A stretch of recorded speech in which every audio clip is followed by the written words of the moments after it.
As I remember, Adam, it was upon this fashion bequeathed me by will, but for 1,000 crowns, and as thou sayest, charge my brother on his blessing to breed me well.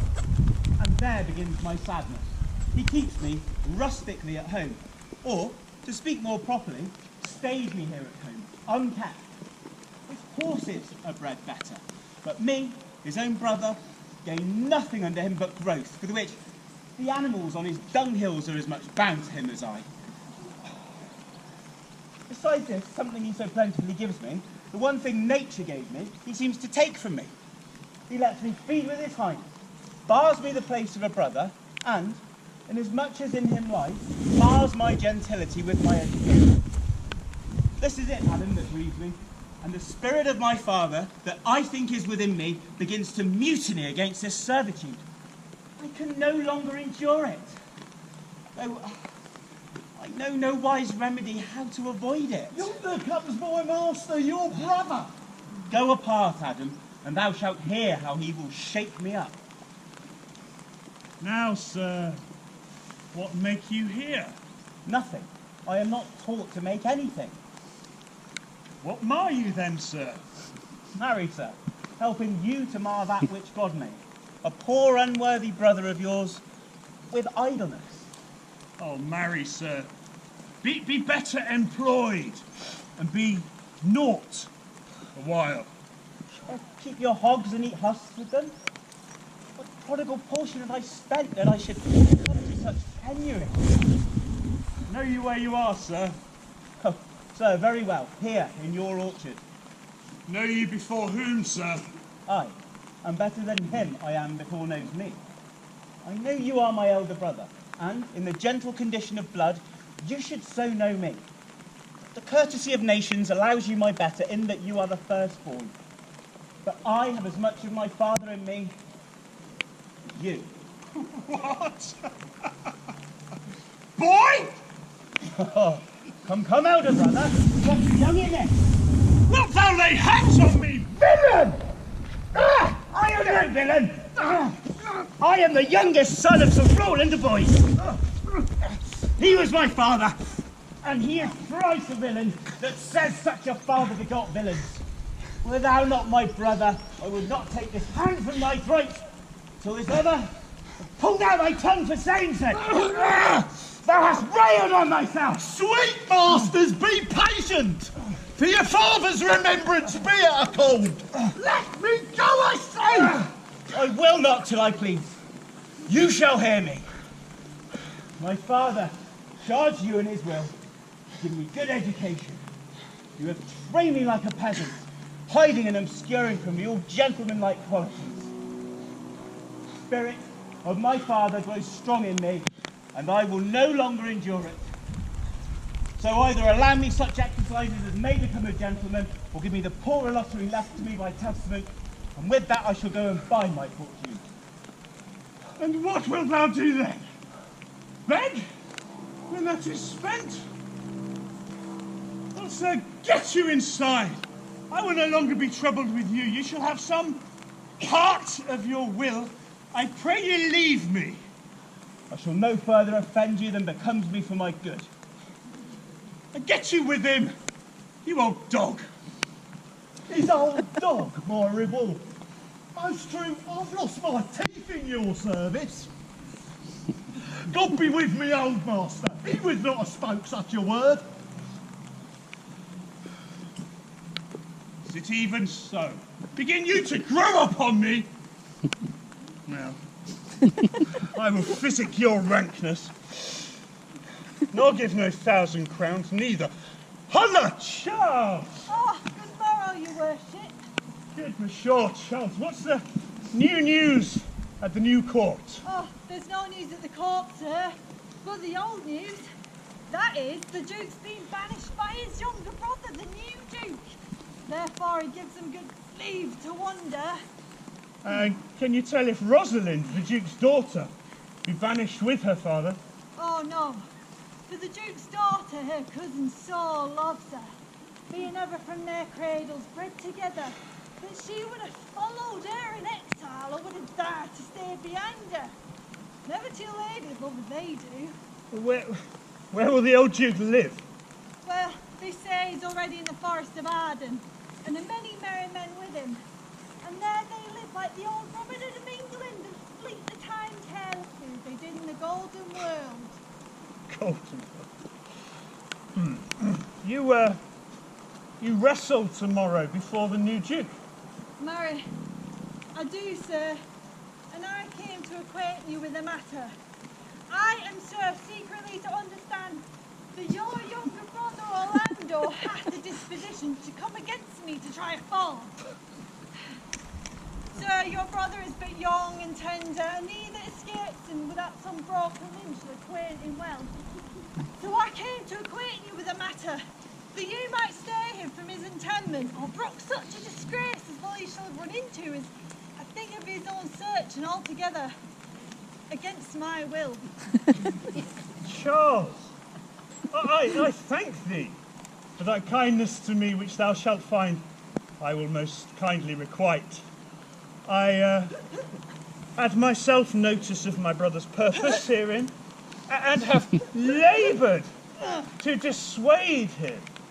But he is resolute. I tell thee, Charles, it is the stubbornest young fellow of France, full of ambition, a secret and villainous contriver against me, his natural brother.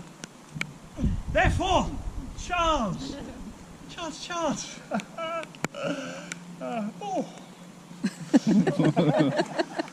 Use thy discretion.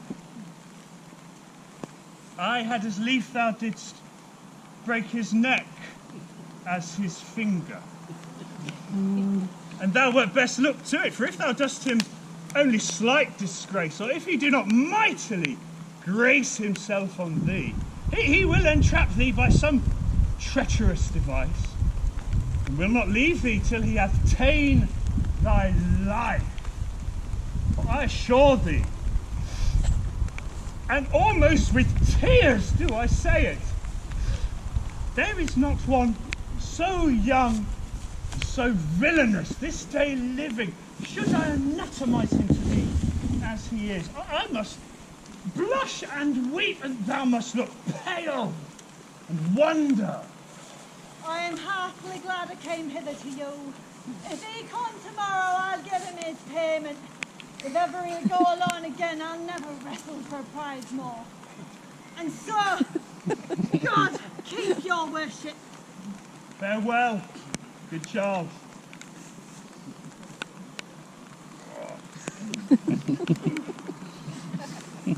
Now will I stir this gamester. I hope I shall see an end of him. For my soul, though I know not why, hates nothing so much as he. Yet he's gentle, never schooled and yet learned, full of noble device, beloved by so many, and indeed so deeply in the heart of the world and my own people, who best know him, that I am altogether misprized. It shall not be so long. This wrestler shall clear all. Nothing remains but that I kindle the boy thither, which now I'll go about.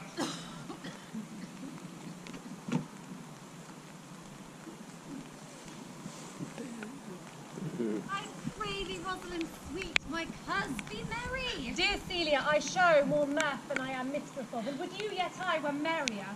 Unless you can teach me to forget a banished father, you must not learn me to remember any extraordinary pleasure. Herein, I see that thou lovest me not with the full weight that I love thee. If my uncle, thy banished father, had banished thy uncle, the Duke my father, so thou had still been with me, I could have taught my love to take thy father for mine. So wouldst thou, if the truth thy love to me was so righteously tempered as mine is to thee. Well, I will forget the condition of my estate to rejoice in yours. You know my father has no child but I, nor none is like to have. And truly, when he dies, thou shalt be his heir. For what he has taken away from thy father, perforce I will render thee in affection. By mine honour I will. Therefore, my dear Rose, my sweet Rose, be merry. From henceforth I will, coz, and devise sports. Let me see. What think you of falling in love? Marry, I prithee do, to make sport withal. But love no man in good earnest, nor no further in sport neither than with the safety of a pure blush thou mayst in honour come off again. What shall be our sport then? Let us sit and mock the good lady housewife Fortune from her wheel, that her gifts may henceforth be bestowed equally. I would we could do so, for her benefits are mightily misplaced, and the bountiful blind woman doth most mistake in her gifts to women. It is true, for those that she makes fair, she scarce makes honest, and those that she makes honest, she makes very ill favourably. Peradventure, this is not Fortune's work neither, but nature's, who perceiveth our natural wits too dull to reason of such goddesses, and has sent this natural for our whetstone. For always the dullness of the fool is the whetstone of the wit. How now, wit, whither wander you? Mistress! You must come away to your father. Were you made the messenger? No, by mine honour. But I was bid come for you. Well learned you that oath. Of a certain knight who swore by his honour that the mustard was good and that the pancakes were naught. Now, I'll stand to it. The pancakes were good and the mustard was naught. And yet was not this knight was sworn. How prove you that? In the great heap of your knowledge. Stand you both forth now. Stroke your chins and swear by your beards that I am a knave. By our beards, if we had them, thou art. Ah, by my knavery, if I had it, then I were. But if you swear by that you are not forsworn. No more was this knight swearing by his honour, for he never had any, or, if he did, he swore it away before ever he saw pancakes or mustard. Prithee, who is it that thou meanest? Oh, one old Frederick your father loved. My father's love is enough to honour him. Enough. Speak no more of him. You'll be whipped for taxation one of these days. The more's the pity that fools may not speak wisely what wise men do foolishly. By my troth, thou sayest true. For since the little wit that fools have was silenced, the little foolery that wise men have makes a great show. What's the news? Oh, fair princess, you have lost much good sport! What colour, madame? How shall I answer you? As wish the fortune will. Oh, as the destiny's decree. Well said. That was laid on with a trowel. Nay, if I keep not my rank, Thou losest thy old smell. Oh, you amaze me, ladies. I would have told you good wrestling, which you have not to settle. You tell us the manner of the wrestling. I will tell you the beginning, and if it please your ladyship, you will see the end for... Oh, la, la! The best is yet to do, and they're coming here top of moment.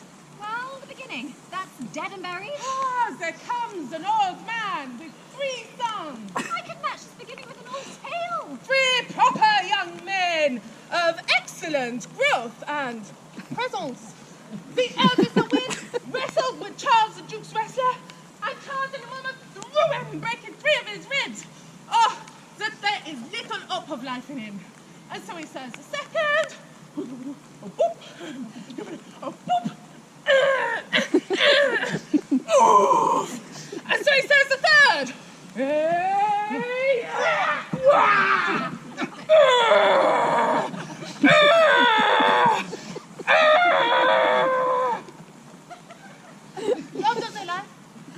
the old man says, Father, making such pitiful dole over them, that all the beholders take his part with weeping. Alas. but what is the sport, madame, that the ladies have lost? Why, this that I speak of? Why, thus may men grow wiser every day. It is the first time I heard breaking of ribs was sport for ladies. Or I promise thee. Yet is there any else longs to see this broken music in his sides? Is there yet another dotes upon rib breaking? Shall we see this wrestling, cousin? Oh, you must if you stay here, for here's the place appointed for the wrestling, and they are ready to perform it. We yonder! Sure, they are coming! Let me stay and see it! Is yonder the man?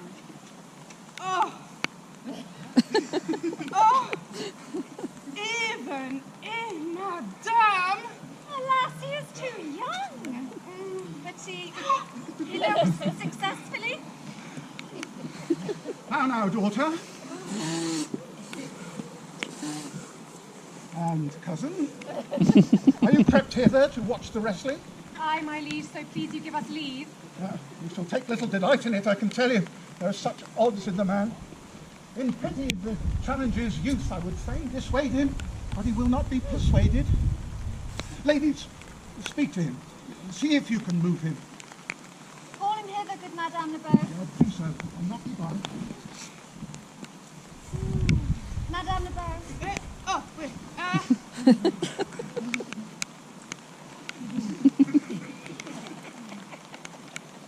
Monsieur le stranger! The princess, she calls for you. I shall attend them with all respect and duty. Young man, have you challenged Charles the wrestler? No, fair princess. He is a general challenger. I come, as others do, to try with him the strength of my youth. Young gentlemen, your spirits are too bold for your years. You've seen cruel proof of this man's strength. We pray you, for your own sake, embrace your own safety and give over this attempt. Do, good sir. Your reputation shall not therefore be his prize. We shall make it our suit to the Duke that the wrestling might not go forward. Oh, I beseech you, punish me not with your hard thoughts, wherein I confess me much guilty to deny so fair and excellent ladies anything. Rather, let your kind eyes and gentle wishes go with me to my trial, where, if I be foiled, there is but one shamed who's never gracious, if killed, but one dead that was willing to be so. I shall do my friends no harm, for I have none to lament me.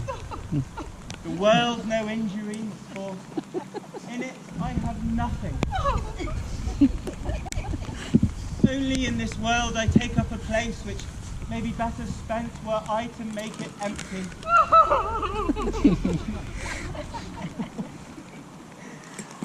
The little strength I have, I would it were with you.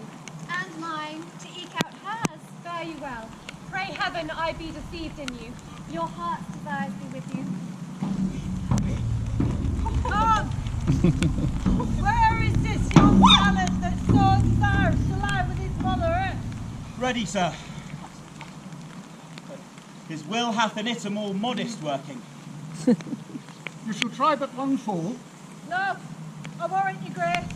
You should not entreat him to a second. That so mightily persuaded him from a first. And you mean to mock me after? You should not have mocked me before. But come thy ways.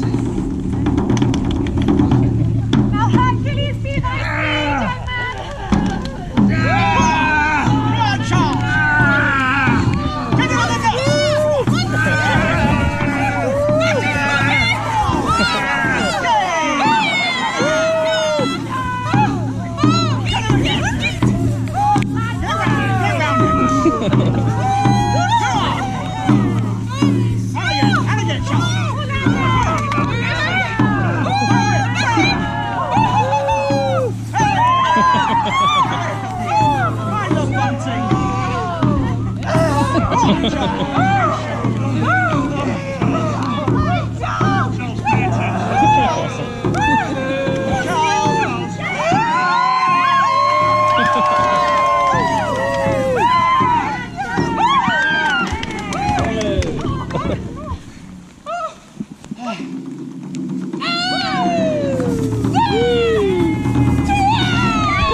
Yes, I beseech your grace, I am not yet well breathed. How dost thou, Charles? He cannot speak, my lord. Bear him away. Excusez-moi.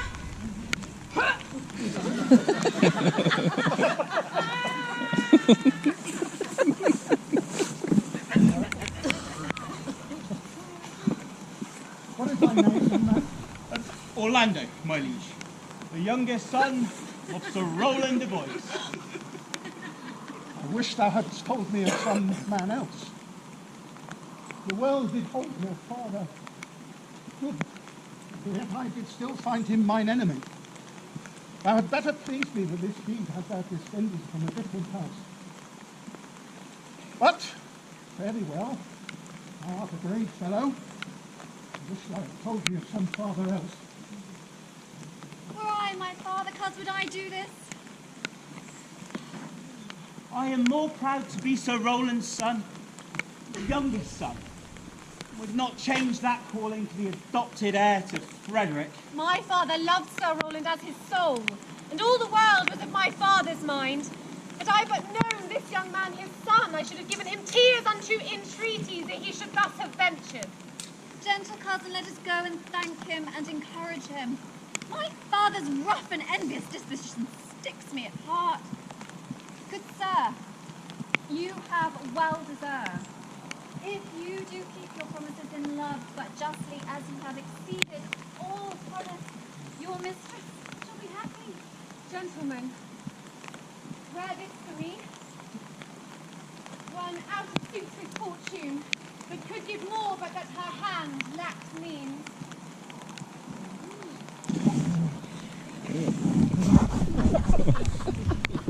Will you go, cuz? Aye, fare thee well, fair gentleman.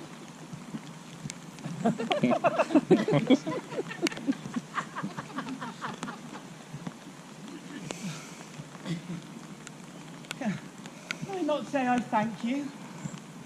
My better parts are all thrown down, and all that stands here is but a Quinton, a mere lifeless block. He calls us back! My pride fell with my fortunes. I'll ask him what he would. Did you call, sir? Sir, you have wrestled well and overthrown more than your enemies. Will you go, cuz? Have with you!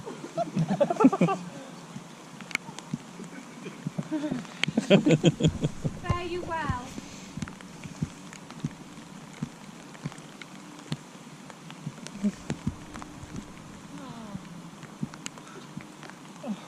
What passion hangs these weights upon my tongue? I cannot speak to her, and yet she urges conference. Oh, poor Orlando, thou art overthrown, or Charles, or something weaker masters thee. Good sir, I do in friendship counsel you to leave this place, albeit you deserve eye commendation, true applause and love. Yet such is now the Duke's condition that he misconstrued all that you have done. The Duke is humor. Are you English? Say it humorous. What he is indeed more suits you to conceive than I to speak of. I thank you, and pray you tell me this: which of the two was daughter of the Duke that was here at the wrestling? Oh, neither is daughter if we judge by manners. Yet, indeed, the short hair is his daughter. The other is daughter to the banished Duke, hereby detained by a usurping uncle. Oh, to keep his daughter company. Oh, but I can tell you, the Duke has taken displeasure with his gentle niece, based on no other reason but that the people praise her for her virtues. Virtues. I pity her for a good father's sake. And Sir Marie, on my life, his malice against the lady will suddenly break forth. Oh, sir, fare thee well. Hereafter, in a better world than this, I should desire more love and knowledge of you.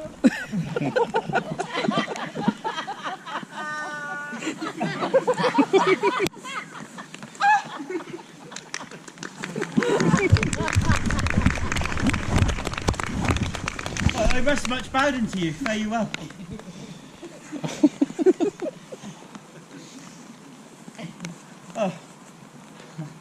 And thus must I, from smoke into smother, from tyrant duke unto a tyrant brother. Oh, but heavenly Rosalind.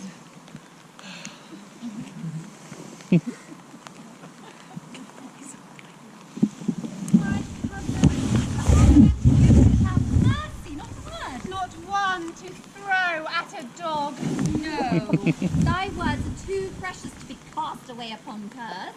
Throw some at me, come blame me with reason. And then there were two cousins laid up, and the one should be lamed with reasons and the other mad without any. But is all this for your father? No, some of it is for my child's father. How full of briars is this working day world?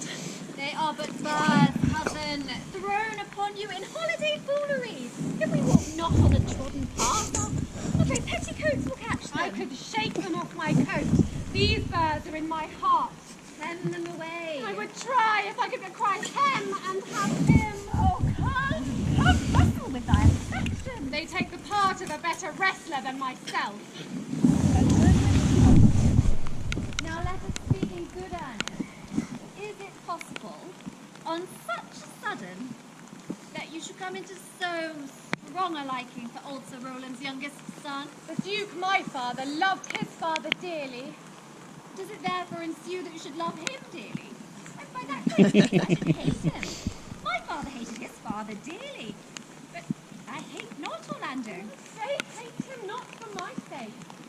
Why should I not? Does he not deserve well? Let me love him for that, and do you love him because I do? Oh, here comes the Duke. His eyes full of anger. Mistress, dispatch you with your safest haste and get you from our court. Me, uncle. You, cousin, if within these 10 days thou beest found within 20 miles of our public court, thou diest for it. I do beseech your grace, let me the knowledge of my fault bear with me. If with myself I hold intelligence or have acquaintance with mine own desires, if that I do not dream nor be not frantic as I do trust I'm not, then dear uncle, never so much as in a thought unborn did I offend your highness. Thus do all traitors. If their purgation did consist in words alone, why, they're as innocent as grace itself. Let it suffice thee that I trust thee not. Yet your mistrust cannot make me a traitor. Tell me whereupon the likelihood depends. Thou art thy father's daughter. There's enough. So was I when your highness took his dukedom. So was I when your highness banished him. Treason is not inherited, my lord. Or if we did derive it from our friends, what's that to me? My father was no traitor. Then, good my liege, mistake me not so much to think my poverty is treacherous. Dear sovereign, hear me speak. I see her.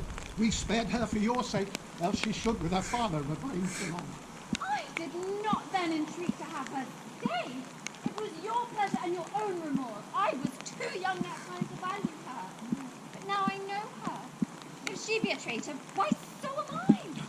She is too subtle for thee, and her smoothness and her patience and her smile speak to the people, and they pity her for it.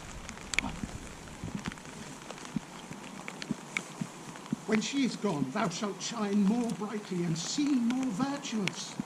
Oh, you are a fool. She robs thee of thy name. Pronounce that sentence then on me, my liege. I cannot live out of her company. You are a fool. Provision yourself. If you outstay the time, by my greatness and the greatness of my word, thou diest. Oh, my gentle cousin, whither wilt thou go? Wilt thou change father? I will give thee mine. I charge thee, be thou not more grieved than I am. We have more cause. Thou hast not. Knowest thou not? The Duke has banished me, his daughter. Shall we be sundered? Shall we be part, sweet girl? No, let my father seek another heir. Therefore, devise with me how we may fly, whither to go and what to fare with us. And do not seek to take your change, to bear your griefs yourself and leave me out. Say what thou canst. I'll go along with thee. Why, whither shall we go? To seek my uncle in the forest of Arden. Alas, what danger will it be to us maids as we are to travel forth so far? Beauty provoketh deeds sooner than gold. I'll put myself in a poor and mean attire and with a kind of umber smirch my face. The like do you. And so shall we pass along and never stir assailants. were it not better, because that I am more than common tall, that I did suit me all points like a man, a gallant curtle-axe upon my thigh, a boar spear in my hand, will have a swashing and a martial outside as many mannish cowards have to outface it with their semblances. And what shall I call thee when thou art a man? I'll have no worse a name than Jove's own page, and therefore look you call me Ganymede. But what will you be called? Something with a reference to my state. No longer Celia, but Aliena. But cousin, what if we essayed to steal the clownish fool out of your father's court? Would he not be a comfort to our travel? He'd go along the wide world with me. Leave me alone to woo him. Now let's away, gather our jewels, wealth together, devise the fittest time and safest way to hide from pursuit that will retreat upon my flight. Now go we in content to liberty and not to banishment. Can it be possible? But no man saw me. It cannot be. Some villains of my court are of consent and sufferance in this. I cannot hear of any that did see her. The ladies, the attendants of her chamber saw her a bed, and in the morning early they found that bed untreasured of their mistress. And my lord, the royal crown that we so oft to grace was once collected also missing. Hesperia, the princess's gentlewoman, confesses that she secretly overheard Rosalind and Celia much commend the parts and graces of your brother that did but lately foil me.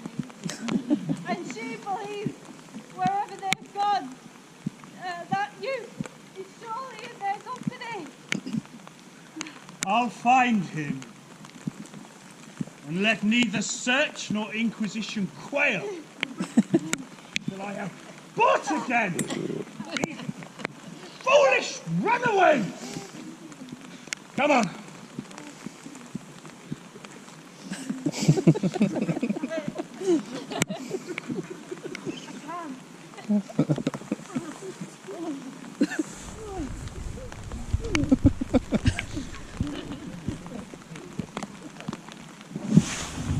Who's that? What? Oh, my young master? Oh, my gentle master. Oh, my sweet master. Oh, you memory of old Sir Roland. Why? What makes you here? Why are you virtuous? And why do people love you? And wherefore are you gentle, bold and valiant? Why would you be so fond to overcome the body prizer of that humorous duke? Your praises come too swiftly home before you. Know you not, master, to some kind of men their graces serve them but as enemies. No more do yours. Your virtues, gentle master, are sanctified and holy traitors to you. Oh, what a world is this when what is comely envenoms him that bears it. Why, what's the matter? Oh, unhappy youth, come not within these doors, within this roof, the enemy of all your graces lies, your brother. No brother, yet the son. Yet not the son, I will not call him son of him I was about to call the father. I've heard your praises, and this night he means to burn those lodgings where you used to lie, and you within it. If he fails in that, he will find other ways to cut you off. I overheard him and his practices. This is no place. This house is but a butchery. Abhor it, fear it. Do not enter it. Whither, Adam, wouldst thou have me go? No matter whither, so you come not here. Would thou have me go beg my food? Or with a base and boisterous sword enforce a thievish living upon the common road? Oh, this I must do, or know not what to do. Yet this I will not do. Do, how can I? Rather will subject me to the malice of a diverted blood and bloody brother. But do not so. I have 500 crowns, the 50 I saved under your father. that I did start to be my foster nurse. When service should in my old limbs lie lame and unregarded aching cornerstone. Take that. He that doth the ravens feed, yea, providently caters to the sparrow. Be comfort to my own. Here is the God. All this I give you. Let me be your servant. Though I look old, yet I am strong and lusty. For in my youth I never did apply hot and rebellious liquors to my blood, nor did look with unbashful forehead woo the means of weakness and debility. Therefore my age is like a lusty winter, frosty yet kindly. Let me go with you. I'll do the service of a younger man in all your business and necessities. Oh, good old man.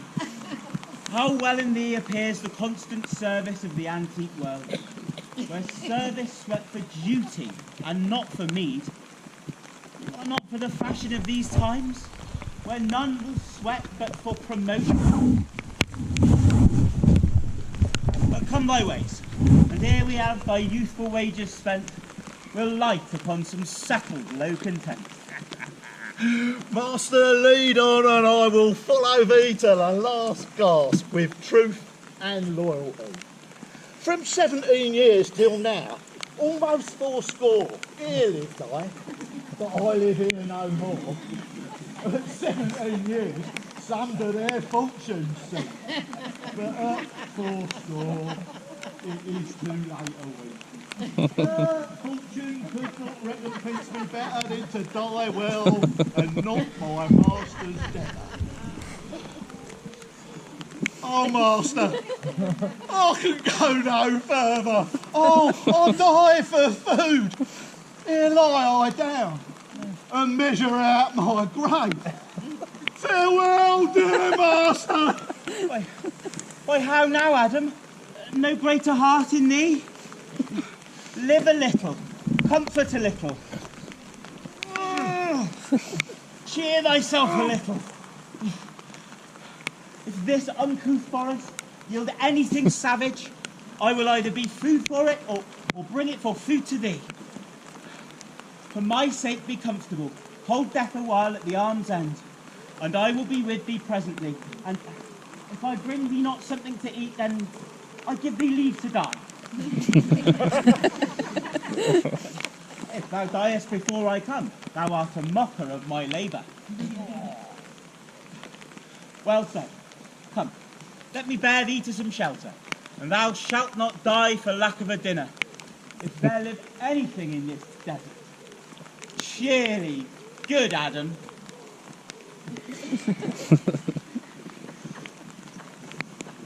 Hold on. Oh, Jupiter, how weary are my spirits. I care not for my spirits, if mine legs were not weary. I could find it in my heart to disgrace my man's apparel and to cry like a woman. But I must comfort the weaker vessel, as doublet and hose ought to show itself courageous for petticoats. Therefore, courage, good Aliena. I pray thee bear with me. I cannot go no further. For my part, I had rather bear with you than bear you. Yes, I should bear no cross if I did, for I think you have no money in your purse. Well, this is the forest of Arden. Aye, now am I in Arden. The more fool I. When I was at home, I was in a better place, but travellers must be content. I be so, good touchstone. Look who comes here. A young woman and old man in solemn talk. That is the way to make her scorn you still. Oh, Corin, that thou knewest how I do love her. I partly guess, for I have loved dear now. No, Corin, being old, thou canst not guess, though in thy youth thou wert a truer lover as ever sighed upon a midnight pillow. But if thy love were ever like to mine, as sure I think did never man love, so how many actions most ridiculous hast thou been drawn to by thy fantasy? To 1,000. that I had forgotten. Thou didst then ne'er love so heartily, if thou rememberest not the slightest folly that ever love did make thee run into. Thou hast not loved, or if thou hast not sat as I do now, wearying thy hearer in thy mistress's praise. Thou hast not loved, or if thou hast not broke from company abruptly as my passions now make me. Oh, thou hast not loved, oh, Phoebe, Phoebe, Phoebe. Alas, poor shepherd! Searching of thy wound, I have by hard adventure found mine own. And I mine. I remember when I was in love, I broke my sword across a stone and bid him take that for coming a knight to Jane's smile. And I remember the kissing of her batlet and the cow's dugs that her pretty chopped hands had milked. And I remember the wooing of a peas cob, from whom I took 2 cobs, and giving her them again, said with weeping tears, "Oh, were these for my sake?" We that are true lovers run into strange papers, but as all nature is mortal, all love in nature is mortal in folly. Thou speakest wiser than thou art ware of. Nay, I shall ne'er be wearing mine own wit, till I break my shins against it. Oh, Phoebe, Phoebe. Oh, Jove, this shepherd's passion is much upon my fashion. And mine, Phoebe. but it grows something stale with me. I pray you, one of you, question yon man if he for bowl, or get us any food. I faint almost to death. Holla! Clown! He's a fool, he's not thy kinsman. Who calls? Your betters, sir! Oh, well, they are very wretched. Peace, I say. Good even to you, friend. And to you, gentle sir, and to you all. I prithee, shepherd, if that love or gold can in this desert place by entertainment bring us where we may rest and feed ourselves, here's a young maid with travel much oppressed and faint for succour. Fair sir, I pity her, and wish for her own sake more than my own, my fortunes were more able to relieve her. That I am shepherd to another man. I do not share these fleeces that I graze. My master is of churlish disposition, and hardly recks to find a way to heaven by doing deeds of hospitality. Besides, his coat, his flock, his bounds of feed are now for sale, and at our sheepcotes now, by reason of his absence, there is nothing for you to feed on. What there is, come see, and by my voice you will most welcome me. What is he that shall buy the flock and pasture? Oh, that young shepherdess you saw here a while, who hardly cares for buying anything.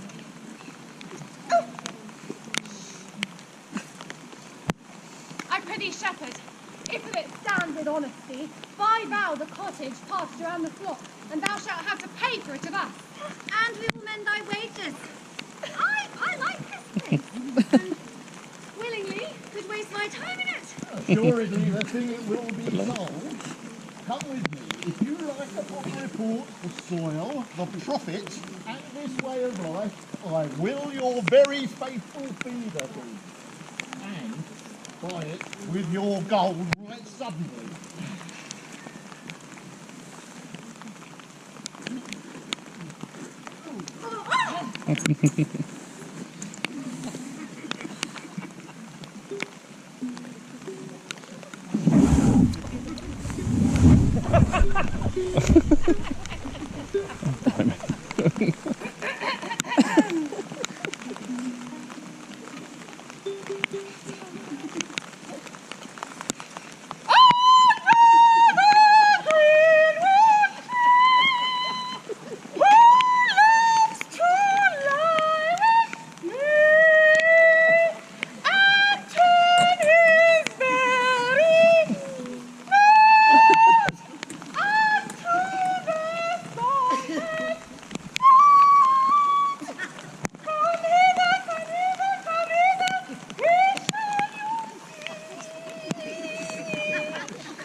More!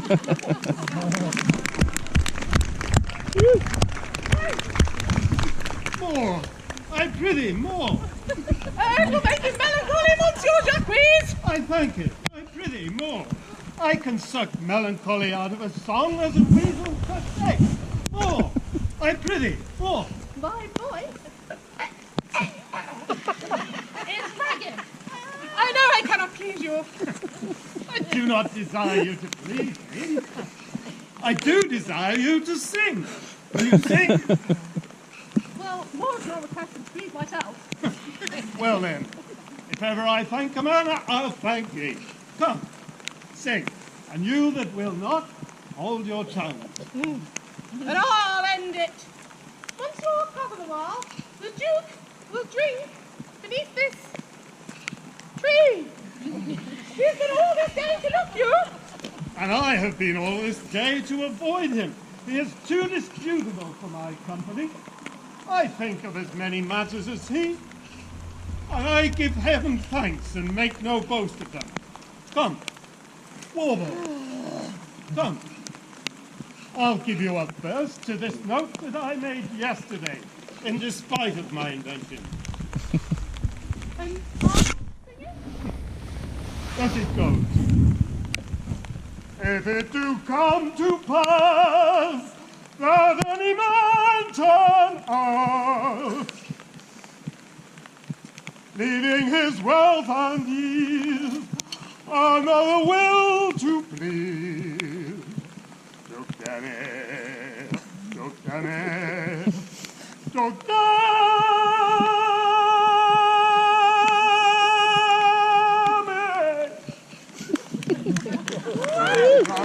he grows full does he, and if he will come to me.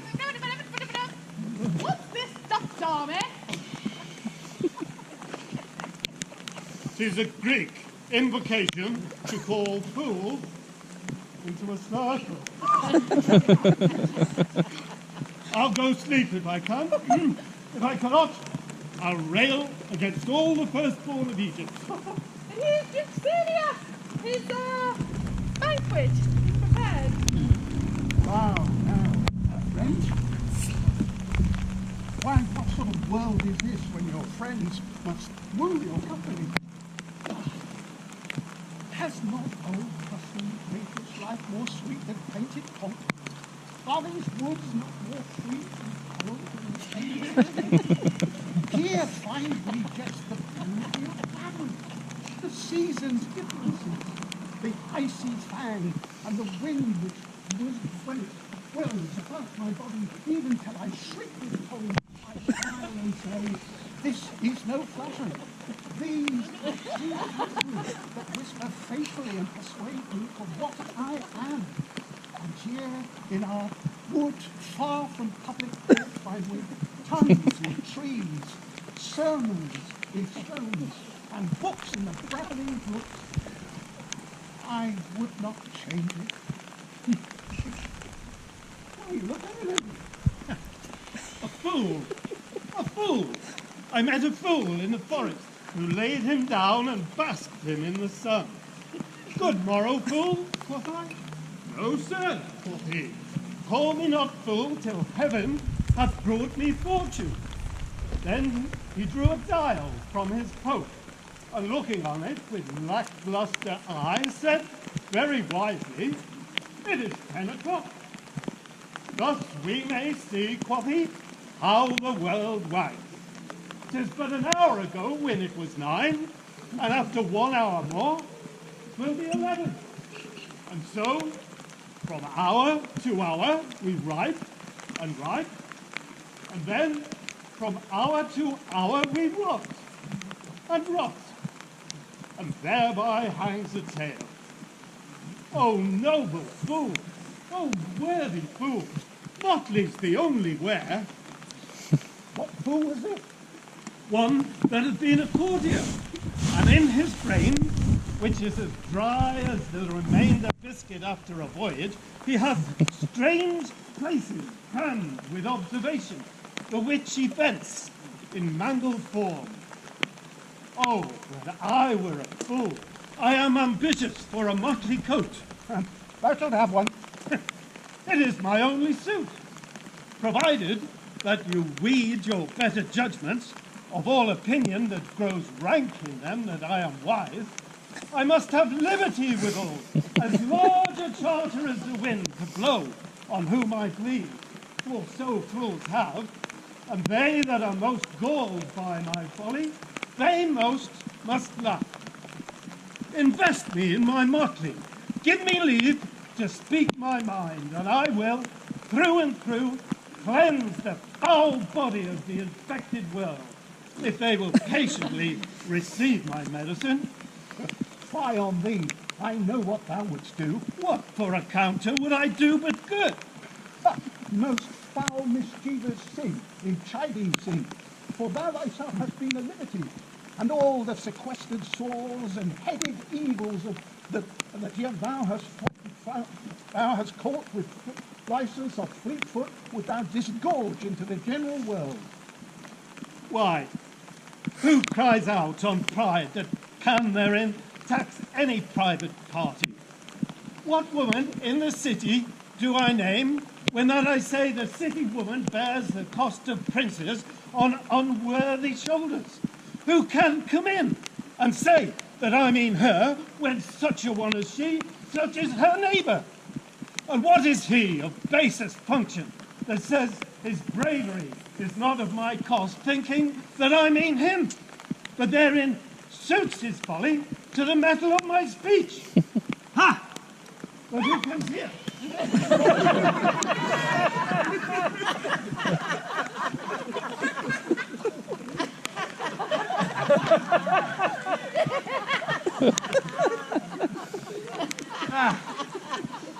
Forbear, and eat no more, Why, I have eaten none yet. nor shall not till necessity be served. Man, art thou so emboldened by thy distress, or else a rude despiser of common good manners, that thou seem so empty in thy basic civility? You touched my vein at first. The thorny point of bare distress has taken from me the show of smooth civility. Yet, forbear, I say, he dies that touches any of this fruit till I and my affairs have been answered. And you will not be answered with reason. I must die! Sit at our table and welcome. I almost die for food and let me have it. Then sit, and you shall have what you will. Speak you so gently? Pardon me, I pray you. I thought all things were savage here, and therefore put I on the countenance of stern commandment. But whatever you are, if ever you have looked on better days, if ever you have been where bells have knolled to church, if ever sat at any good man's feast, if ever from your eyelid wiped a tear, and know what is to pity and to be pitied, then let gentleness my strong enforcement be, and with which hope I blush and hide my sword. True it is that we have seen better times, and have with holy belt been known to church, and have sat at great men's tables, and wiped a tear from our eyes that sacred pity hath engendered. And therefore, sit you down, and welcome to our table, and take upon command what we have.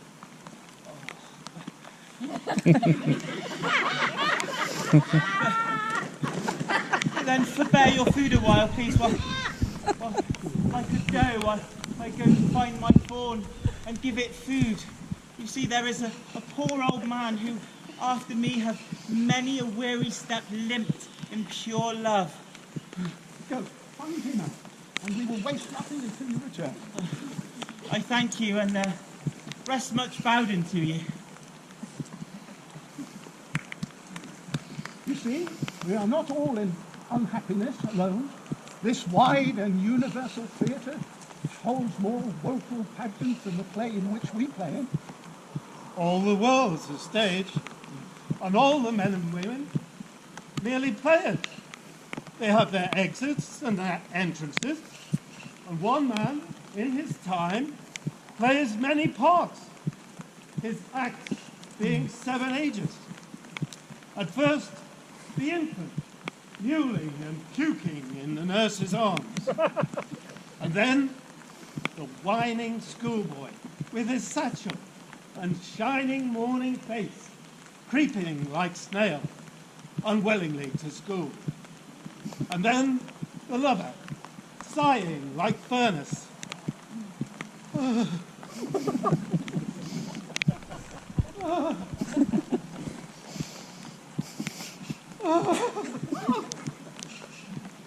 With a woeful ballad made to his mistress's eyebrow. Then the soldier, full of strange oaths and bearded like the pard, jealous in honour, sudden and quick in quarrel, seeking the bubble, reputation, even in the cannon's mouth. Then the justice, with fair round belly with good capon line, with eyes severe and beard of formal cut, full of wise sword and modern instances, and so he plays his part. The 6th age shifts into lean and slippered pantaloon, with spectacles on nose and pouch on side. His youthful hose, well saved, a world too wide for his shrunk shank, and his big manly voice turning again towards childish treble, pipes and whistles in his sound. Last scene of all, that ends this strange, eventful history, is second childishness, a mere oblivion. Sans teeth, sans eyes, sans taste, sans everything.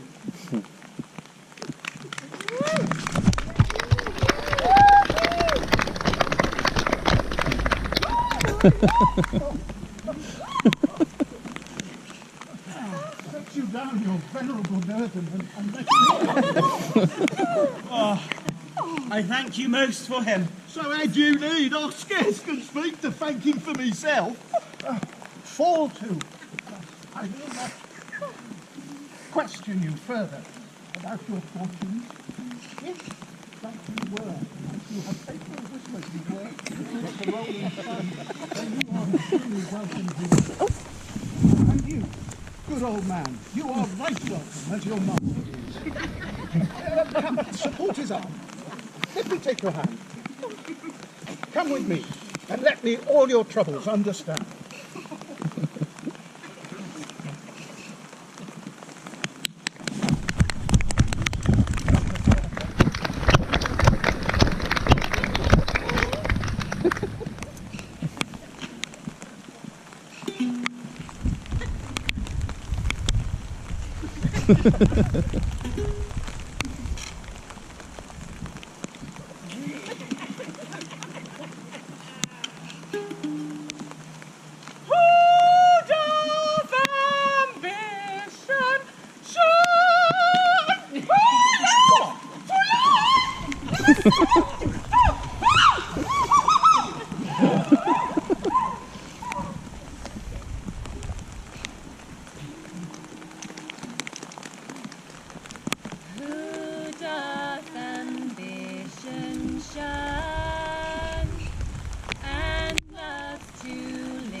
And please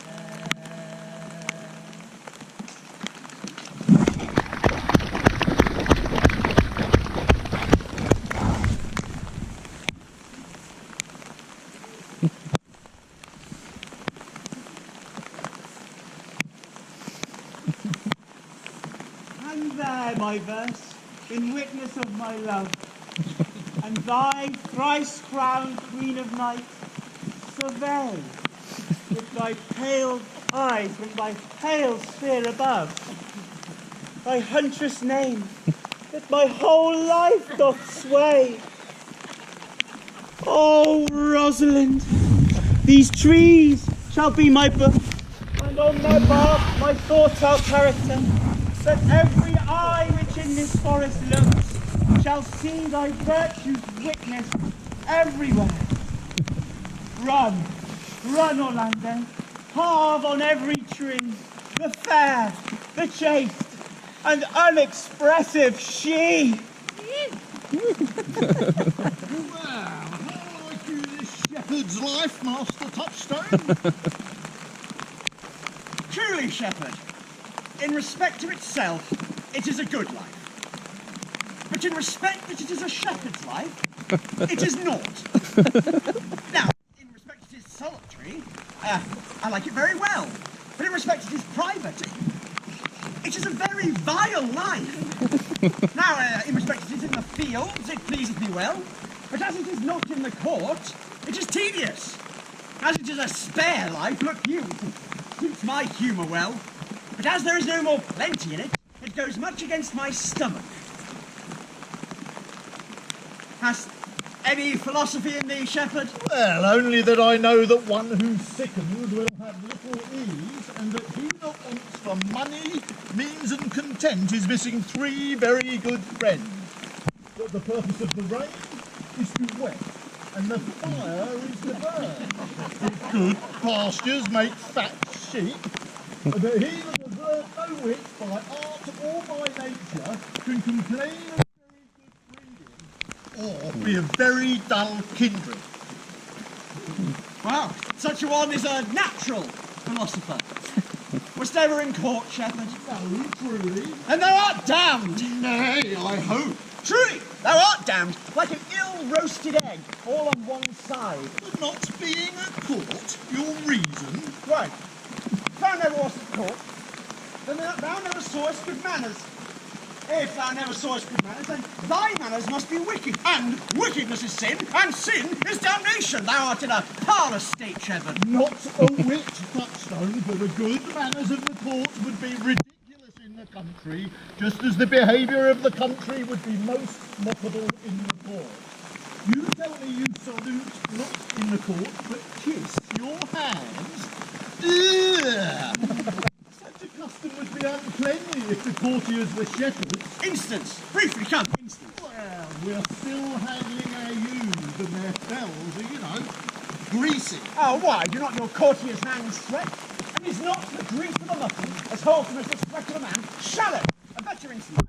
Come. Besides, our hands are very hard. Your lips will feel them the sooner. Shallow again. A better, more sound instance. Come. And they are still tarred over with the surgery of our sheep. Would you have us kiss tar? The hands of the courtier are perfumed with civet. Most shallow man. Oh, worm's meat, in respect of a good piece of flesh. Learn of the wise and to ponder. Civet is of a baser birth than tar, the very uncleanly flux of a cat. Mend the instance, shepherd. Oh, you're too courtly a wit for me. I'll rest. Oh, wilt thou rest, damned? God help thee, shallow man. God make incision in thee. Thou art raw. Sir, I am the true labourer. I earn what I eat. I get what I wear. I owe no man hate and envy, no man's happiness. I'm glad of a man's good, content with my own harms, and all I want in life is to see my ewes graze and my land suck. That is another simple sin in you. To bring the ewes and the rams together. To be a board to a bellwether. To betray a she-lamb of a 12-month to a faithful, cut-only ram. Out of all reasonable, man. As thou beest not damned for this, the devil himself shall have no shepherds. I cannot see how else I should escape. Ah, here comes young Master Daniel, my new mistress's brother. From the east to western in, no jewel is like Rosalind. Her wealth being mounted on the wind, through all the world bears Rosalind. All the pictures fair as lines are but flat in Rosalind. Rosaline. Let no fair be kept in mind, but the fair of Rosaline. I'll rhyme you so 8 years together. Dinners and suppers and sleeping hours. There's the right butter women's rank to market. Out, fool! For a taste. If a hart do like a hind, let him seek out Rosaline. If the cat laugh their kind, so be sure will Rosaline. Winter garments must be lined, and so must slender Rosaline. They reap, must sheep and bind, and aim to part with Rosaline. Sweetest nut hath sourest wine, and such a nut is Rosaline. He that sweetest rose shall find, must find love's fruit and Rosaline. This is a very false gallop of verses. Why do you infect yourself with them? Thief, you dull fool! I found them on a tree. Truly, it yields bad fruit. I'll grant it to you. Now to grant with a medlar. And then pull the earliest fruit in the country, for you'll be rotten ere you be half one. And that's the right virtue of the medlar. Well, you have said so. So whether wisely or no, let the woods decide. No. Peter, comes my sister reading. Stand aside. Why should this desert be for it is unpeopled? No.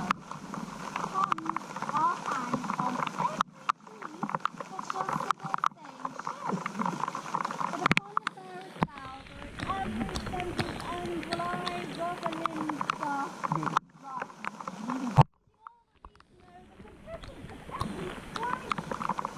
Heavenward, that she these gifts to have, and I to live and die her slash slave.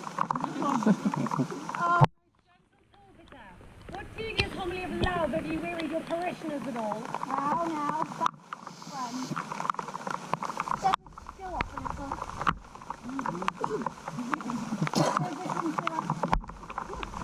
Come, shepherd, we must make honourable retreat, if not with bag and baggage, but with scrip and scrippage. Didst thou hear these verses? Aye, and more too, for some of them had in them more feet than the verses would bear. But did thou hear these verses without wondering how thy name should come to be hanged and carved upon these trees? I was 7 of the 9 days out of the wonder when you came. But look here what I found on the palm tree. I was never so berhymed since Pythagoras' time. True, you who have done Is it a man? this, and a chain that you once wore about your neck. Change your colour. I prithee who? Oh, Lord. It is a hard matter for fence to meet, but mountains may be removed by ice. So encounter. Nay, but who is it? Is it possible? Oh, wonderful. Wonderful and most wonderful. And yet again, most wonderful. And after that, out of all things, here's my complexion. Dost thou think, though I am caparisoned like a man, that I have a doublet and hose in my disposition? 1 inch of delay more is a South Sea discovery. I prithee tell me who it is. Quickly and speak apace. I prithee take the cork out of thy mouth that I may drink thy tidings. So you make a man in your belly. No, is he of God's making? What manner of man? Is his hair worth a hat or his chin worth a beard? Nay, he has but a little beard. My God will send more if the man be thankful. Let me stay the growth of his beard if thou delay me not the knowledge of his chin. It is young Orlando, who tripped up your heart in the restless hills in Eastern. Nay, but the devil take mocking, speak sad brow and true nay. In faith past, 'tis he, Orlando. Orlando. Alas the day, what shall I do with my doublet and hose? What did he when thou sawest him? What said he? How looked he? Wherein went he? What makes him here? Did he ask me? Where remains he? How hard did he live? And when shalt thou see him again? Answer me in one word. You must borrow me gargantuous mouth first. 'Tis a word too great for any mouth of this age of size. I know to these particulars is more than to answer in a catechism. Does he know that I am in this forest? And in man's apparel? Looks he as freshly as he did the day he wrestled? It is as easy to count atomies as to resolve the propositions of a lover. Take a taste of my finding him, and relish it with a good observance. I found may well be called Jove's tree when it drops forth such fruit. Give me audience, good madam. Proceed. There, lady, stretched along like a wounded knight. Oh, though it be pity to see such a sight, it well becomes the ground. Cry holler to thy tongue, I'm privy. It commits unceasingly. He was found, like a hunter. Ominous, for he comes to kill my heart. I would sing my song without a burden. That was the other Do tune. you not know I am a woman? When I think I must speak. Sweet, stay on. Thou brings me out. What? Comes he not there? Tis he! Swing by and note him! I thank you for your company, but good faith, I had at least been myself alone. And so had I. Yet I thank you too for your society. God be with you. Let's meet as little as we can. I do desire we may be better strangers. I pray you, mar no more trees with writing love songs in their barks. And I pray you, mar no more of my verse by reading them so ill-favouredly. Rosalind is your love's name? Yes. I do not like her name. There was no thought given to you when she was christened.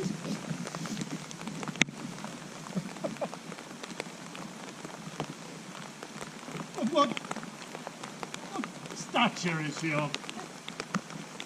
Just as high as my heart. You are full of pretty answers. You have a nimble wit. I think it was made of Atlantis heel. Will you sit down with me, and we two will rail against our mistress, the world, and all our miseries? I will chide no breather in the world but myself, against whom I know most fault. The worst fault you have is to be in love. 'Tis a fault I will not change for your best virtue. I am weary of you. By my troth, I was seeking for a fool when I found you. He is drowned in the brook. Look but in, and you shall see him there. There I shall see my own figure. Who I take to be either a fool or a cipher. I'll tarry no longer with you. Good day, fair senior love. I am glad of your departure. Adieu, good Monsieur Melancholy. I will speak to him like a saucy lackey, and under that habit, play the knave with him. Do you hear, Forester? Very well. What wouldn't? I pray you, what is the clock? You should ask, what time of day?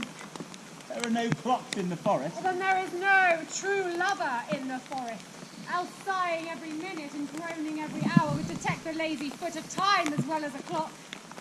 Where dwell you, pretty youth? Oh, with this shepherdess, my sister, here in the skirts of the forest.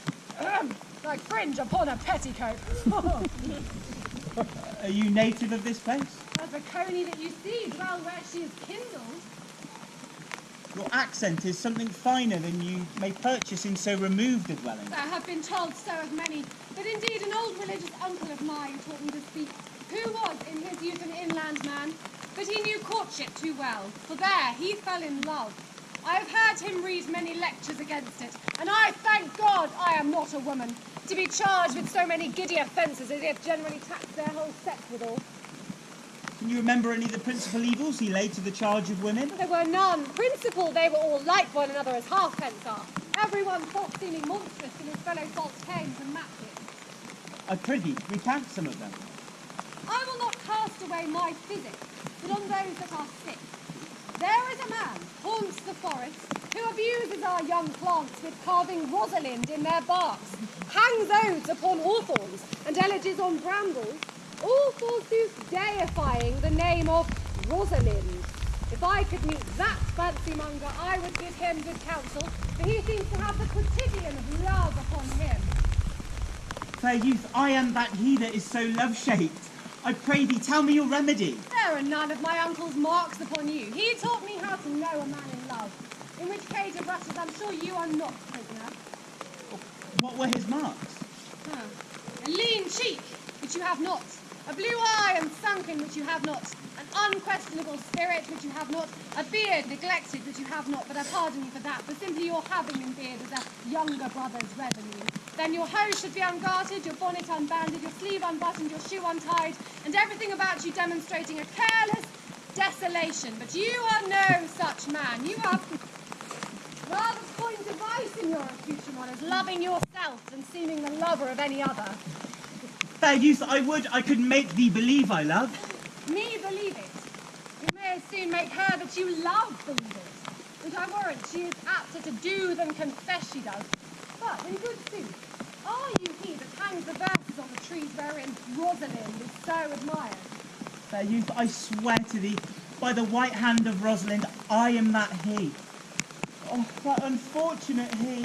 And are you so in love as your rhymes speak? Neither rhyme nor reason can express how much. Love is merely a madness. And I tell you, the gods as well a dark house and a whip as madmen do. And the reason why they are not so punished and cured is the lunacy is so ordinary that the whippers are in love too. Yet I profess curing it by counsel. Did you ever cure any son? Yes, one. And in this manner, he was to imagine me, his love, his mistress. And I set him every day to woo me. At which time would I, being but a moonish youth, grieve the effeminate, longing and liking, changing, fantastical, aching, shallow, full of tears, full of smiles, for every passion something, and for no passion truly anything, as boys and women are, for the most part, cattle of this colour, would now like him, now loathe him, and then detain him, and forswear him, now weep for him, now spit at him. But I drave my suitor from his mad humour of love into a living humour of madness, and thus I cured him. And in this way will I undertake to wash your liver as clean as a sound sheep's heart, that there be not one spot of love in it. I would not be cured, youth. I would cure you, if you would but call me Rosalind, and come every day to my cote and woo me. By the faith of my love, I will. Tell me where it is. Go with me and I'll show it you. And on the way you shall tell me where in the forest you live. Will you go? With all my heart, good youth. Nay, you must call me Rosalind. Come, sister, will you go?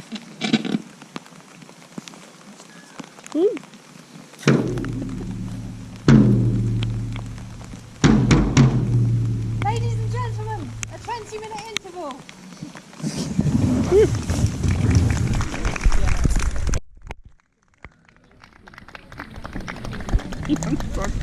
I'm very wet, but it's very good. I really need a wee. Go on then.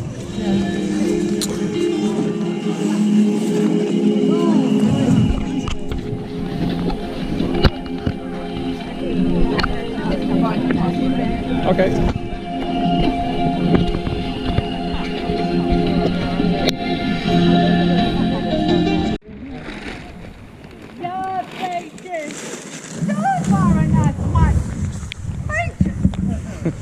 I am with thee and thy priest, as honest Ovid was amongst the Goths. Oh, knowledge, ill inhabited, worse than Job.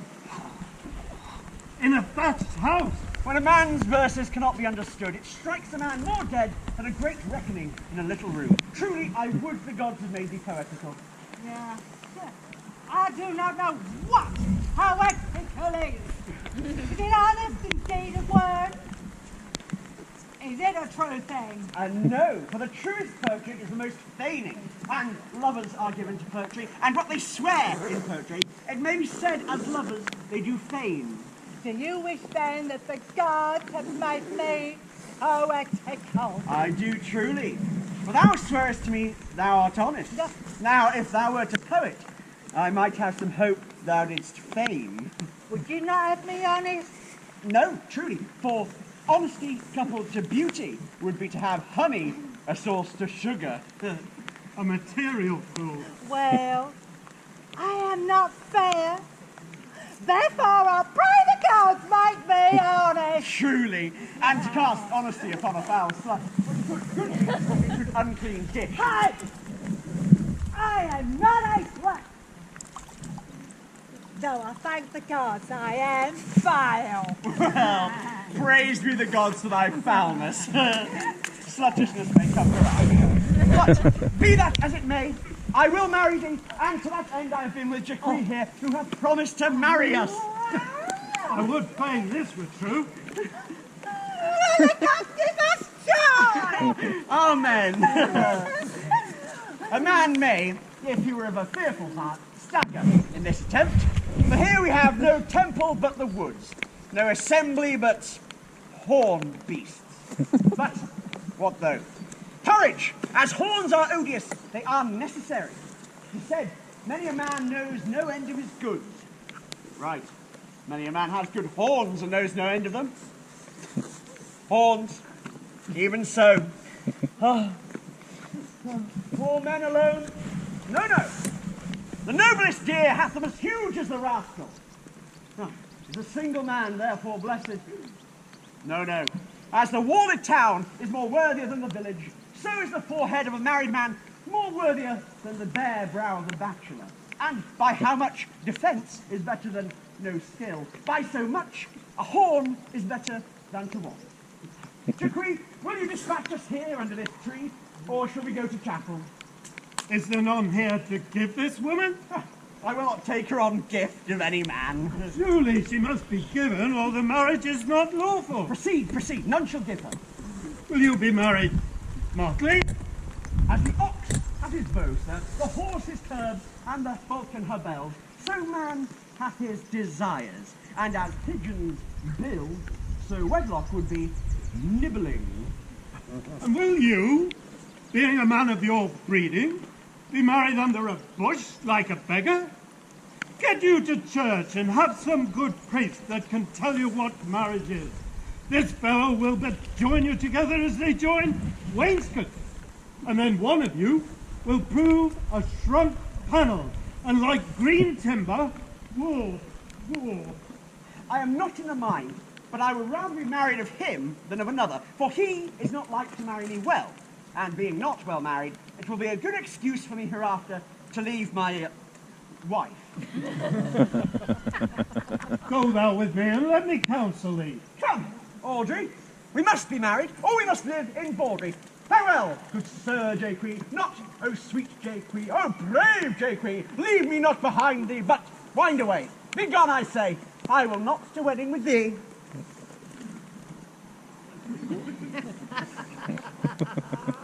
Tis no matter. Ne'er a fantastical knave of them all shall flout me of my calling. Never talk to me. I will weep. Do what I prithee, but have the grace to consider the tears do not become a man. Have I not cause to weep? As good cause as one would desire, therefore weep. His very hair is of a dissembling colour. Something browner than Judas's, Mary. His kisses are Judas's own children.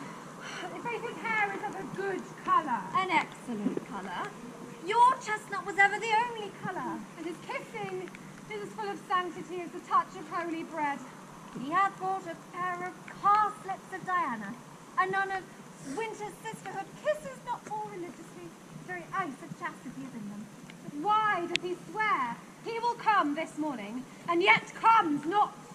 Certainly, there's no truth in him. Do you think so? Yes, I think he is not a picker or a horse stealer.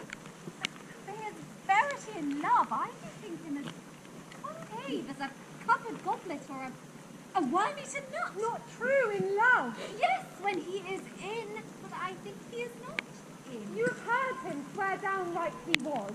Was is not is. Besides, the oath of a lover is no stronger than the word of a tapster. They are both the confirmer of false reckonings. Besides, he attends here in the forest on the Duke, your father. I met the Duke yesterday and had much question with him. He asked me of what parentage I was.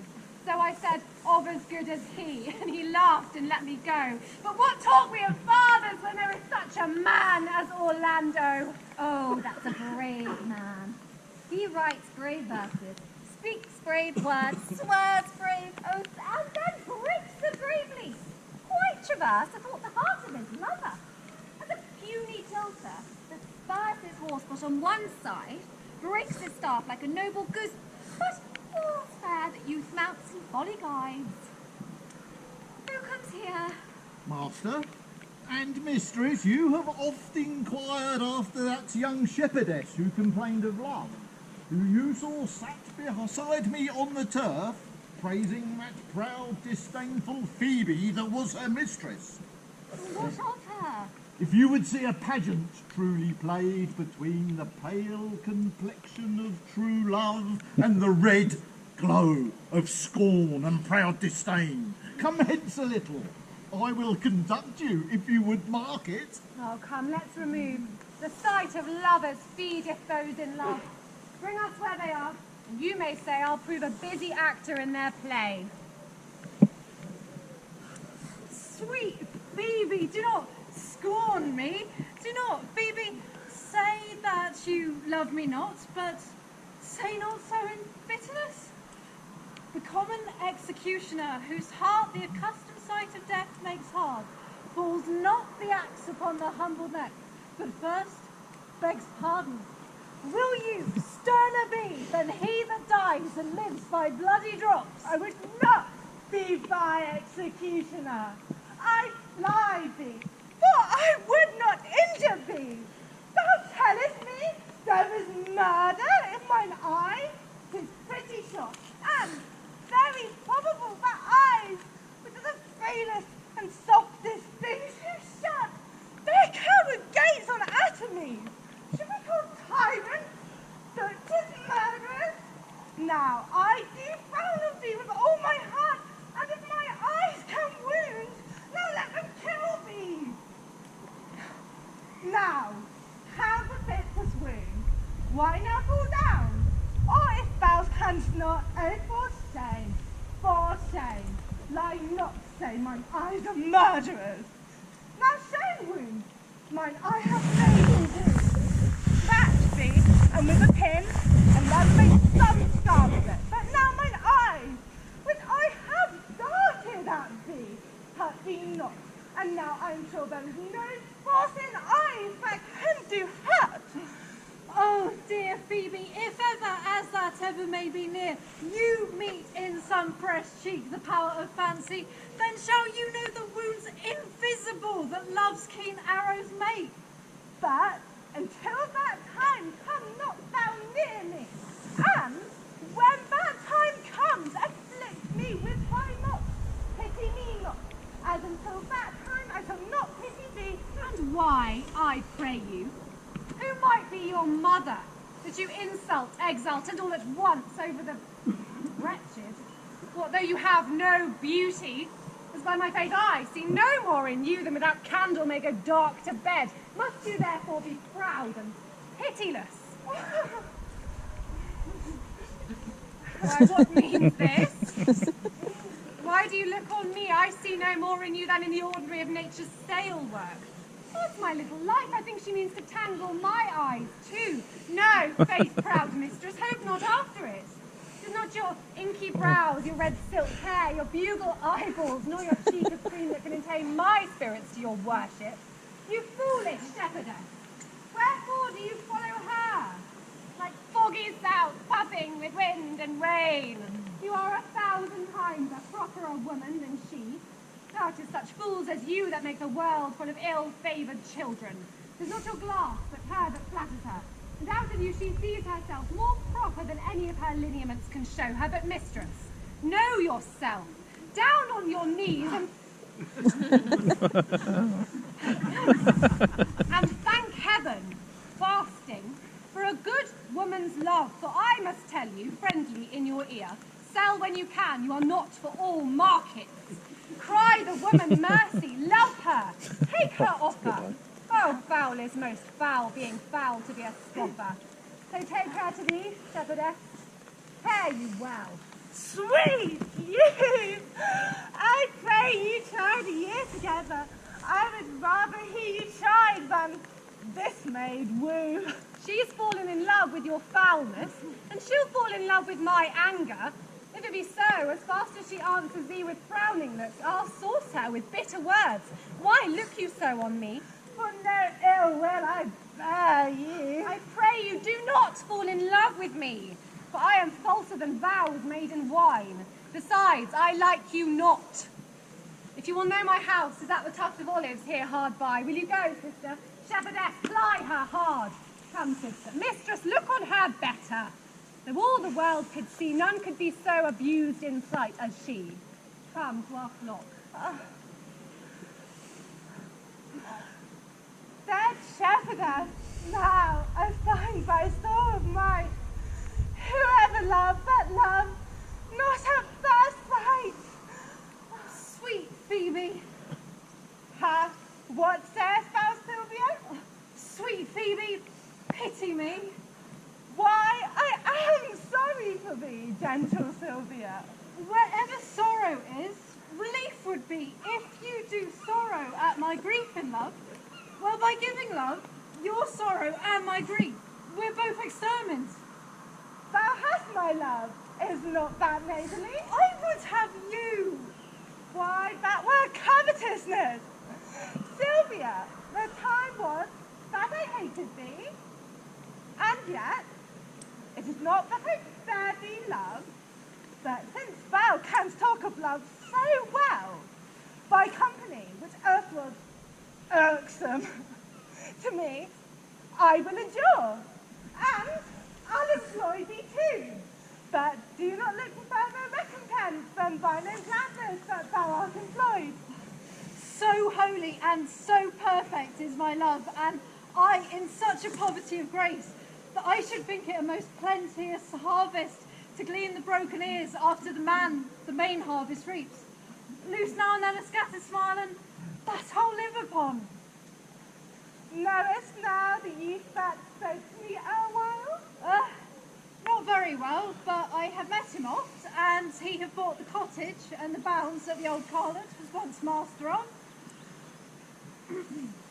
Think not I love him, though I ask for him. His but a thievish boy, yet he talks well. But what care I for words? Yet words do well when he but speaks and pleases those that hear. Oh, it is a pretty youth. Not very pretty. And sure he's proud, but yet his pride becomes him. He'll make a proper man. The best thing in him is his complexion, and faster than his tongue did make offence, his eye did turn it up. He's not very tall, yet for his years he's tall. His leg is about so. And yet, 'tis well. Ah.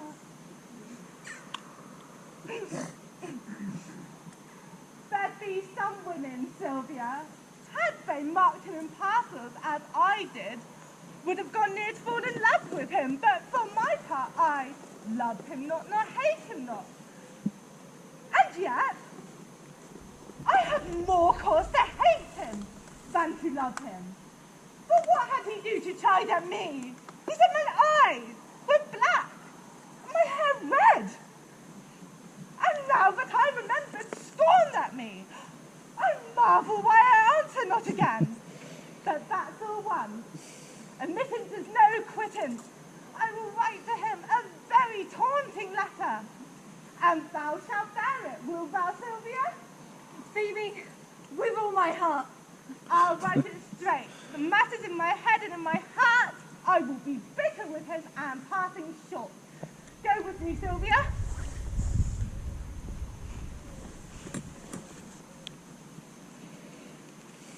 I pray thee, pretty youth, let me be better acquainted with thee. They say you are a melancholy fellow. I am so. I do love it better than laughing. Those that are in extremity of either are abominable fellows and betray themselves to every modern sense you're worse than drunkards. Mine is not the scholar's melancholy, which is emulation, nor the musician's, which is fantastical, nor the courtier's, which is proud, nor the soldier's, which is ambitious, nor the lawyer's, which is politic, nor the lady's, which is nice, nor the lover's, which is all of these. But mine is a melancholy of mine own, compounded from many simples, extracted from several objects, and indeed the sundry's contemplation of my troubles, my often rumination on which wraps me in a most humorous sadness. A traveller, by my faith, you have great reason to be sad. I fear you have sold your own lands to see other men's. Why then to have seen much, and to have nothing is to have rich eyes and poor hands. I have gained my experience. And your experience makes you sad? I had rather have a fool to make me merry than experience to make me sad, and to travel for it too. Good day and happiness, dear Rosalind. Nay then, God be with you. And you talk in blank verse. Why, how now, Orlando? Where have you been all this while? And you served me such another trick. Never come in my sight more. Oh, my dear Rosalind, I come within an hour of my promise. Break an hour's promise in love. He that will divide a minute into 1,000 parts and break it apart to the 1,000th part of the minute in the affairs of love. It may be said of him that Cupid hath clapped him on the shoulder, but I'll warrant him heart whole. Oh, pardon me, dear Rosalind. Nay, and you be so tardy, come no more in my sight. I had as lief be wooed of a snail. Of a snail? Aye, of a snail. For though he comes slowly, he carries his house on his head. A better jointure, I think, than you make a woman. Besides, he brings his destiny with him. What's that? Why, horns, which such as you are fain to be beholding to your wives for. But he comes armed in his fortune and prevents the slander of his wife. Virtue is no horn maker, and my Rosalind is virtuous. I am your Rosalind. Ah, it pleases him to call you Rosalind, but he hath a Rosalind of a better leer than you. Come, woo me, woo me. For now, I am in a holiday humour, and like enough to consent. What would you say to me now, and I were your very, very Rosalind? I would, kiss before I spoke. Nay, you're better to speak first. And when you have found that matter, you might take occasion to kiss. Very good oration on the outdated spit. For lovers, lacking God warn us that of the cleanliest kiss. How is the kiss be denied? And then she puts you to entreaty, and there begins new matter. Who could be out being before his beloved mistress? Marry, that should you if I were your mistress, or I should think my honesty ranker than my wit. What of my suit? Put out of your apparel, but not out of your suit. Am I not your Rosalind? I take some joy to say you are, for I would be talking of her. Well, in her person, I say I will not have you.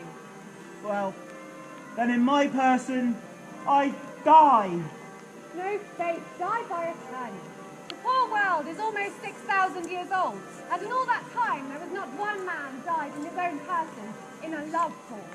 Troilus had his brains dashed out with a Grecian club, yet he did what he could have died before, and he is one of the passions of love. Leander would have lived for many a fair year were it not for a hot midsummer night, but these are all lies. Men have died from time to time, and worms have eaten them, but not for love. I would not have my right Rosalind of this mind, for I protest her frown might kill me. By this hand it will not kill a fly. But come, now I will be your Rosalind in a more coming on disposition, and ask me what you will, I will grant it. Then, love me, Rosalind! Yes, great will I, Fridays and Saturdays and all. And wilt thou have me? Aye, and 20 such. What sayest thou? Art thou not good? I hope so. Why then can one desire too much of a good thing? Come, sister, you shall be the priest, and marry us. Give me your hand, Orlando. What do you say, sister? I cannot say the word. You must begin, will you, Orlando? Go to. Will you, Orlando, have to wife this Rosalind? I will. Aye, but when? Now, as fast as she can marry us. Then you must say, I take thee, Rosalind, for wife. I take thee, Rosalind, for wife. Shall I tell you how long you would have her after you have possessed her? Oh, forever and a day. Say a day without the ever. No, Orlando, men are April when they woo, December when they wed, maids are May when they are maids, but the sky changes when they are wives. I will be more jealous of thee than a Barbary cock pigeon after her hen, more clamorous than a parrot against rain, more giddy than an ape, more newfangled in my desires than a monkey. I will weep for nothing like Diana in the fountain, and that when thou art inclined to be merry. I will laugh like a hyena when thou art disposed to sleep. But will my Rosalind do so? By my faith, she will do as I do. But she is wise. Or she can have the wit to do this. The wiser, the waywarder. Make the doors against a woman's wit, and 'twill out at the casement. Shut that, 'twill out the keyhole. Stop that, 'twill fly with the smoke out the chimney. A man with a wife with such a wit, he could say wit with a wilt. Now you might keep that check for it till you make your wife rich going to your neighbour's bed. What wit would wit have to excuse that? Marry, to say she came to seek you there. Listen, for these 2 hours, Rosalind, I must leave you. Alas, dear love, I cannot lack thee 2 hours. I must attend the Duke for dinner. By 2 o'clock I will be with thee again. Aye. Go your ways. Go your ways. I knew what you would prove. My friends told me as much, and I thought no less. That flattering tongue of yours won me. 2 o'clock is your hour. Aye, sweet Rosalind. By my faith, and so God mend me, and by all pretty oaths are not dangerous. If you break one jot of your promise, or come 1 minute behind your hour, I will think you the most pathetical break promise, and the most hollow lover, and the most unworthy of her that you call Rosalind, that may be chosen out as a great band of the unfaithful. Therefore beware my censure, and keep your promise. With no less religion than if thou wert actually my Rosalind. So adieu. Well, time is your justice examines all such offenders, and let time try. Adieu. You have simply misused our sex in your love phrase. We must have your doublet nose plucked over your head and show the world what the bird is like to have her own nest. Oh, cuz, my pretty little cuz, that thou didst know how many fathom deep I am in love, but it cannot be sounded. My affection hath an unknown bottom, like the Bay of Portugal. Or rather bottomless. As fast as you pour affection in it, it just runs out. No, that same wicked bastard of Venus, that blind, rascally boy that abuses everyone's eyes because his own are out, let him be judged how deep I am in love. I'll tell the Aliena, I cannot be out of the sight of Orlando. I'll go find a shadow and sigh till he come. My errand is to you, fair youth, my gentle Phoebe. Bid me give you this. I know not the contents, but as I guess by the stern brow and waspish action which she did use as she was writing of it, it may bear an angry tenor. Pardon me, I am but as a guiltless messenger. Patience herself would startle at this letter and play the swaggerer. Odds my life! Her love is not the hare that I do hunt. Why writes she so to me? Well, shepherds, well, this is a letter of your own device. No, I protest. I know not the content. Phoebe did write it. Come, you are a fool and turned into the extremity of love. I say she never did invent this letter. 'Tis a woman's invention in your hand. Sure, it is hers. It is a boisterous and a cruel style. A style that challenges. Will you hear the letter? So please you, for I never heard it yet heard too much of Phoebe's cruelty. She, Phoebe's me, mark how the tyrant writes. Art thou God to shepherd turn that a maiden's heart hath burned? Can a woman rail thus? Call you this railing? Why, thy godhead laid apart, warrest thou with a woman's heart? Did you ever hear such railing?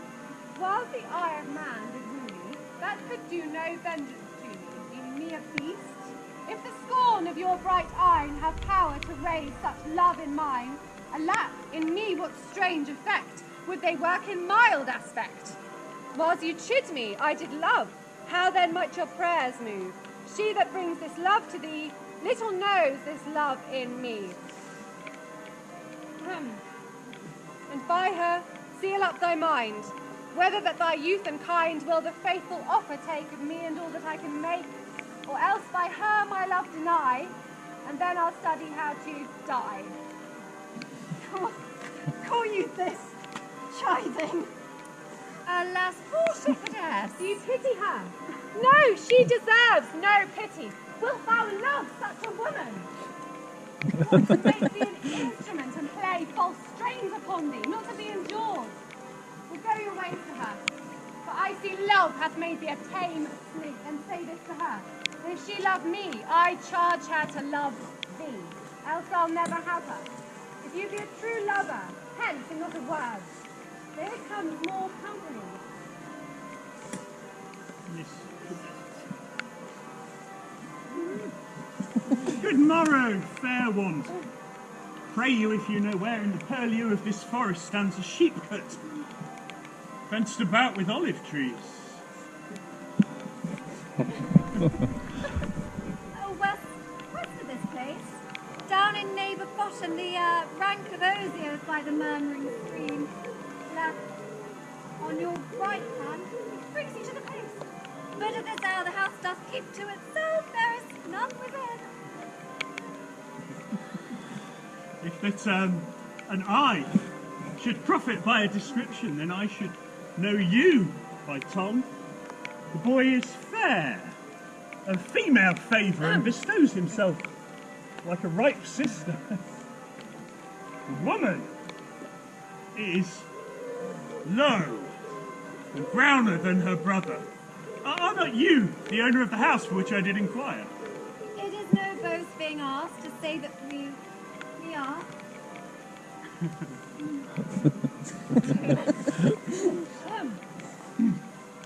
The young Orlando doth commend him to you both, and to that shepherd he calls in jest his Rosalind, sends this bloody napkin. Are you he? I am. What must you understand by this? Some of my shame, if you will know of me what man I am, and how and when and where this handkerchief was stained. I pray you tell it. When last the young Orlando parted from you, he left promise to return within 1 hour. Pacing through the forest, lo what befell. He cast his eye aside, and mark, what object did present itself under an oak? A wretched, ragged man, o'ergrown with hair, lay sleeping under a bush, under which bush's shade a lioness, with udders all drawn dry, lay head on ground, with cat-like watch, when that the man should stir. On this scene, Orlando did approach the man, and saw it was his brother, his elder brother. I did hear him speak of such a brother, and he did render him the most unnatural amongst men. And well he might so do, for well I know he was unnatural. But to Orlando, did he leave him there, food for the sucked and hungry lioness? Twice did he turn his back on purpose so, but kindness, nobler ever than revenge, and nature, stronger than his just occasion, made him give battle to the lioness.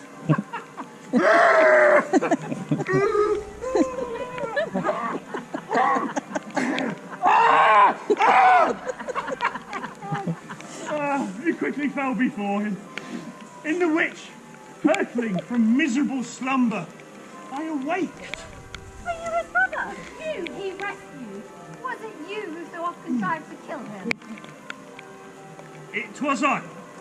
But 'tis not I do not shame to tell you what I was, since my conversion so sweetly tastes, being the thing I am. But the bloody napkin!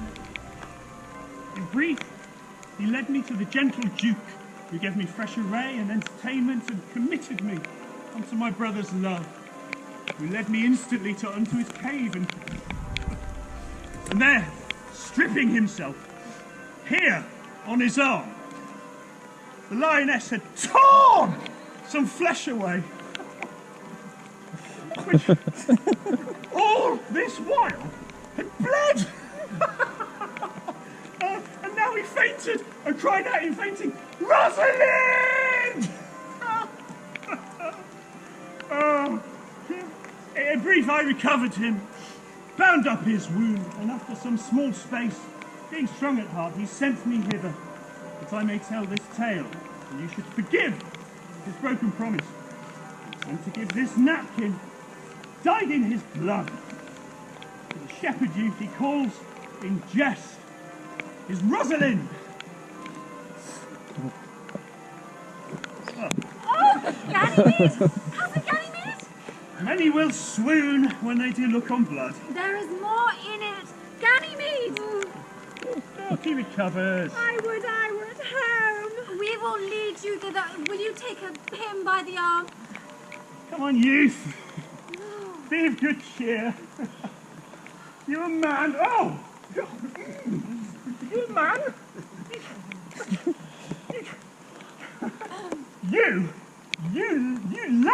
You lack a man's heart. So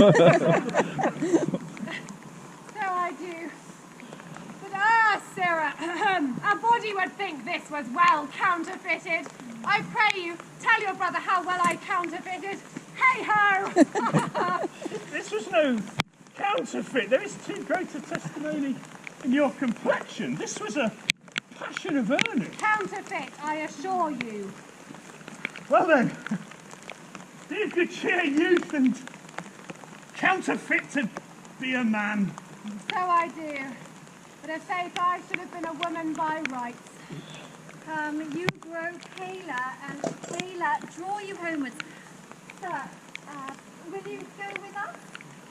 That will I. For I must answer back to my brother how you do excuse his broken promise. Rosalind. I shall devise something. But I pray you, commend my counterfeiting to him. Will you go? We will find a time, Audrey. Patience, gentle Audrey. But, Audrey, there's a youth here in the forest lays claim to you. Aye. I know who it is. Oh, he has no interest in me in the world. Oh, here comes the man you made. It is meat and drink for me to see a clown. By my troth, we that have good wits have much to answer for. We shall be flouting. We cannot hold.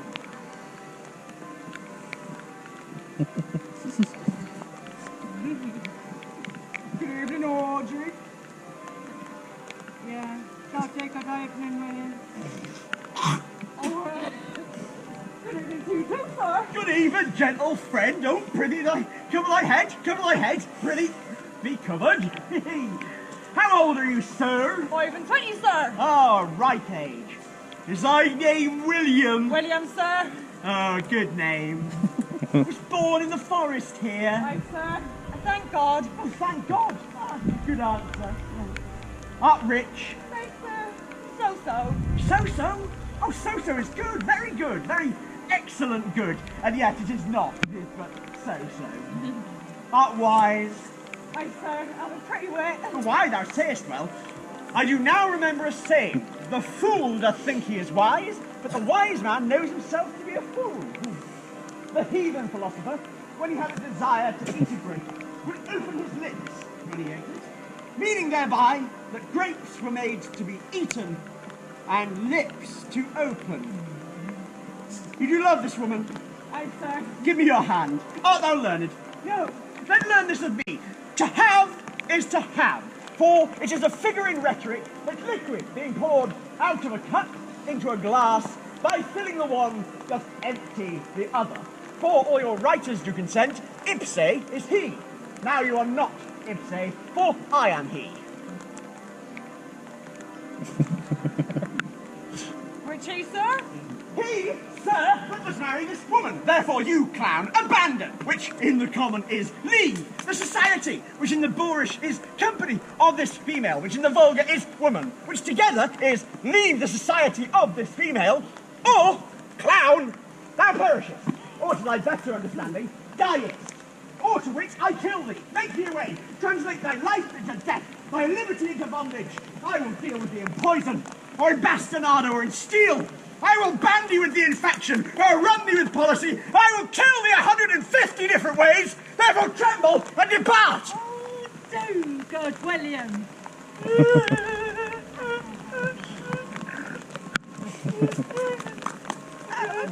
God be with you, sir.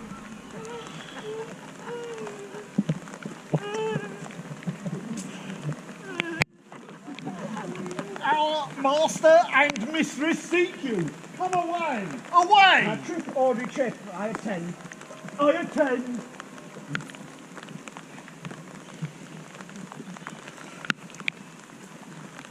But is it possible that on so little acquaintance you should like her? And that but seeing you should love her, and loving woo, and wooing she should grant?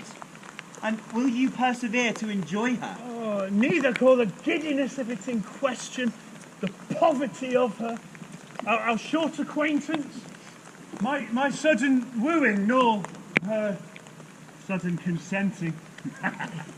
But say with me, I love Aliena.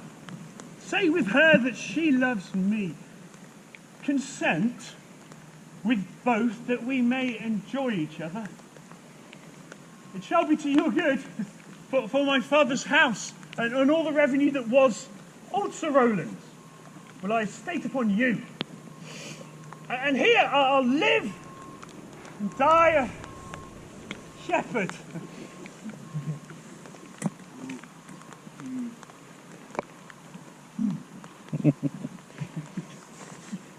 Oh, you have my consent.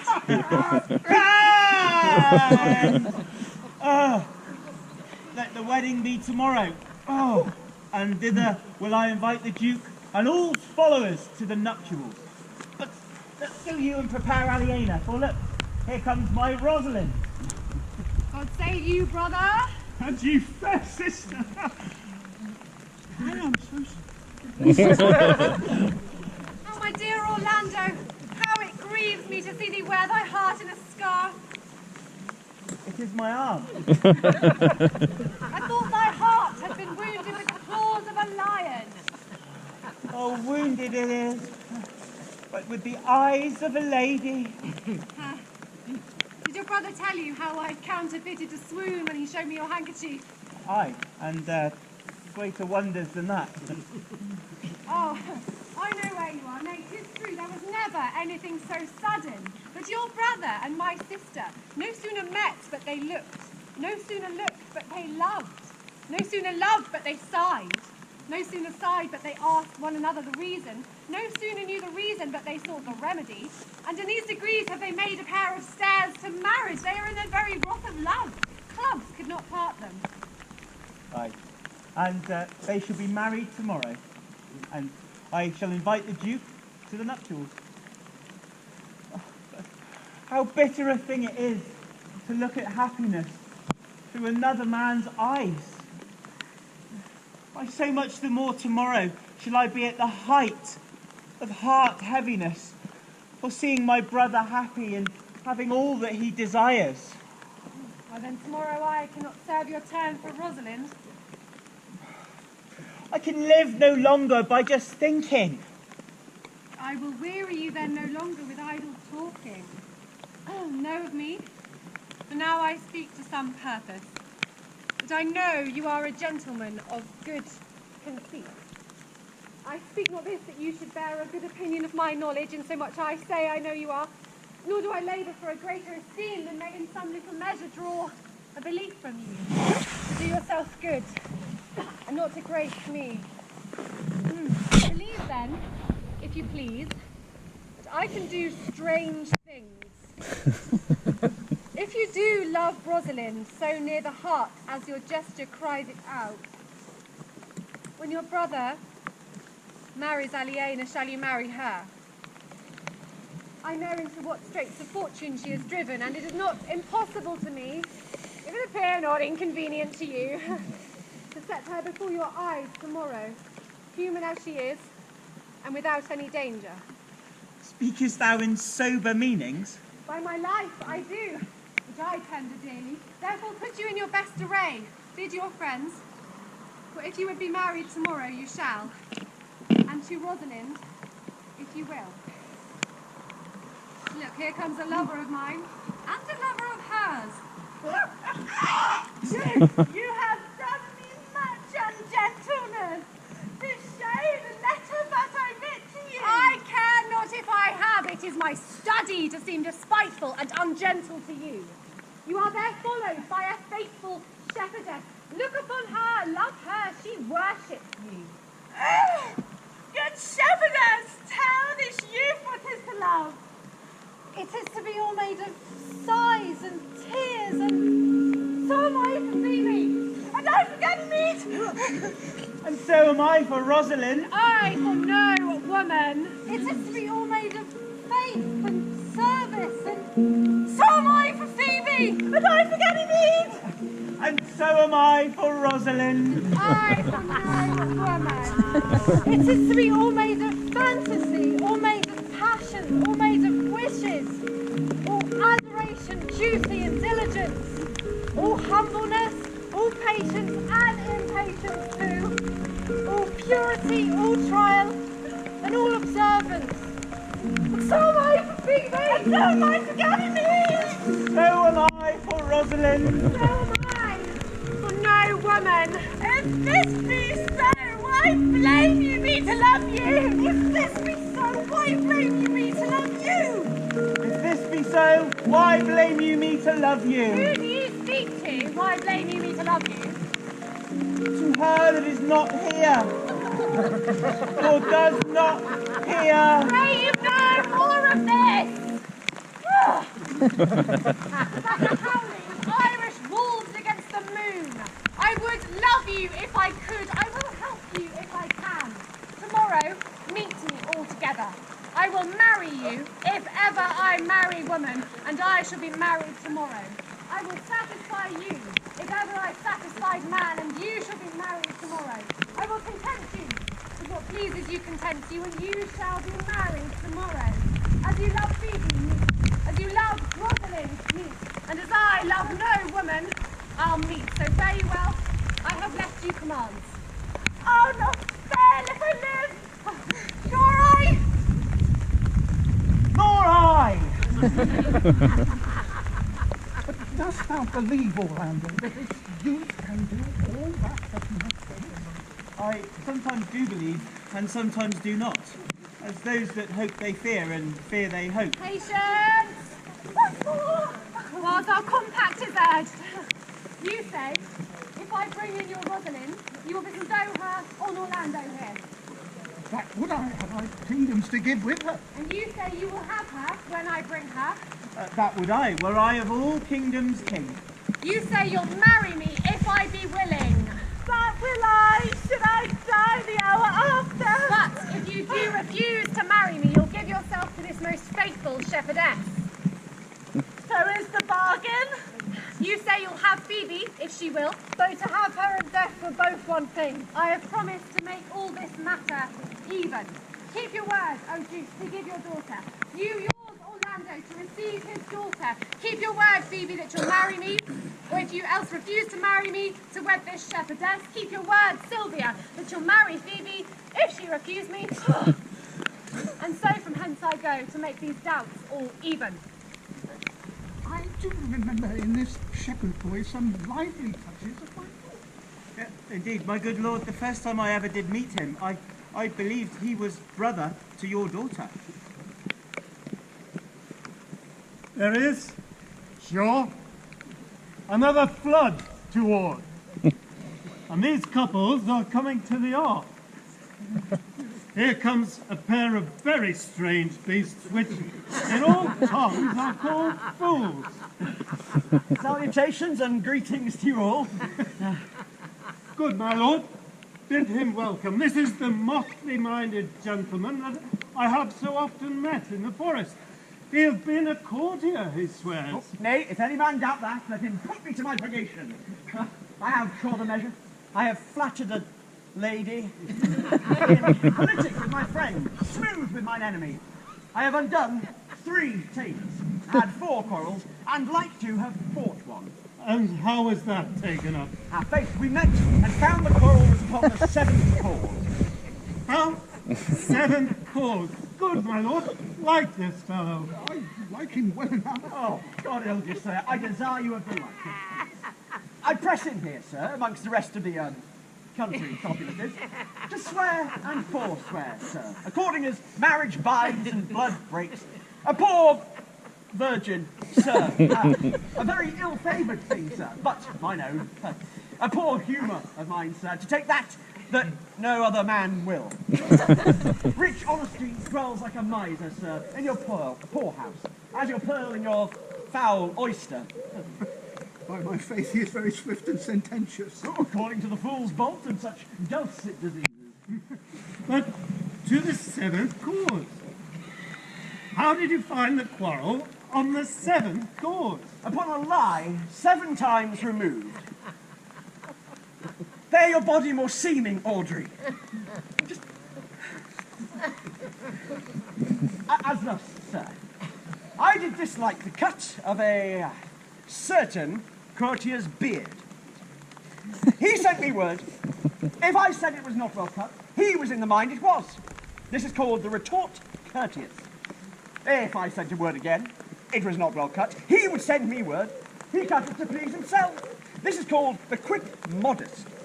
If again, it was not well cut, he disabled my judgment. This is called the reply churlish. If again, it was not well cut, he said, and spake not true. This is called the reproof valiant. If again, it was not well cut, he said I lied. This is called the counter-check quarrelsome, and so to the lie circumstantial, and so to the lie direct. How oft did you say that his beard was not well cut? Faith, I just go no further than the lie circumstantial, nor he does not give me the lie direct, so we measured swords and parted. We quarrelled, sir, by the... Is this not a rare fellow, my lord? He's as good as anything, and yet a fool.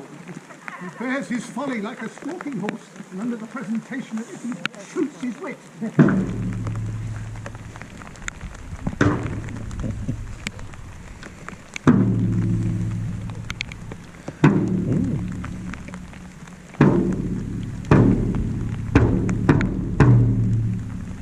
Then there is mirth in heaven, where earthly things made even atone together.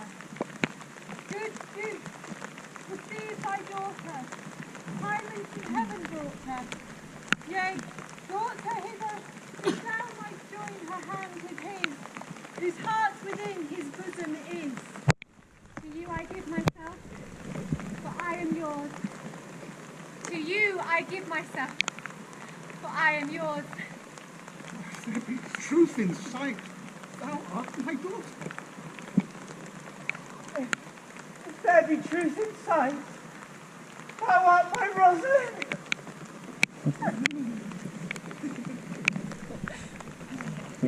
And sight and shape be true, wife and my love, adieu. I'll have no father, if you be not he. I'll have no husband, if you be not he.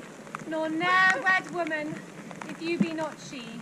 Peace and woe, I bar confusion. It is I must make conclusion of these most strange events. Here's 8 that must take hands to join in Hymen's band. If truth holds true content, you and you no cross shall part. You and you are heart and heart.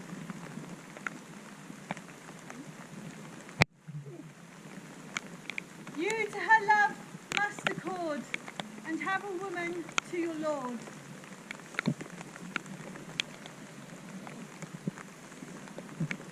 You are sure together as winter to foul weather.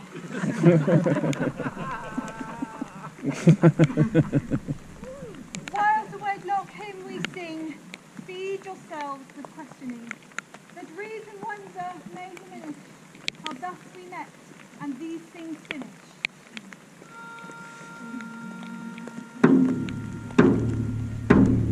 Wedding is great Juno's crown, a blessed bond of board and bed. 'Tis high peoples every town. I wed of them beyond a rest. Honor, high honor and renown.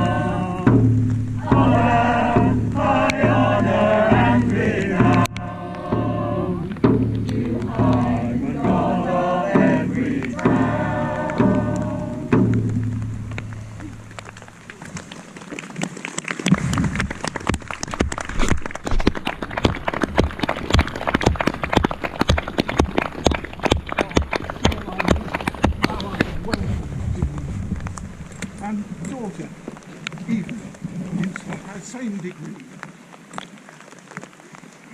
I will not eat by word, love and powers, mind by faith, by fancy to be doth combine. Wait! Wait! I'm a letter for a land woe. I can't read.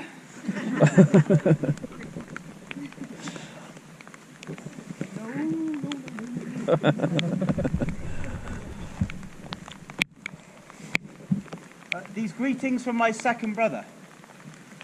Duke Frederick, hearing how that every day men of great worth resorted to this forest, addressed the mighty power which were on foot in his own conduct, purposely to take his brother here and put him to the sword. And to the skirts of this wild wood he came, where, meeting with an old religious man, after some question with him, was converted both from his enterprise and from the world.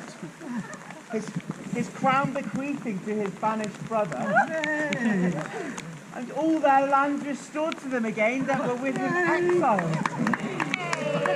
If this be true, I do engage my life.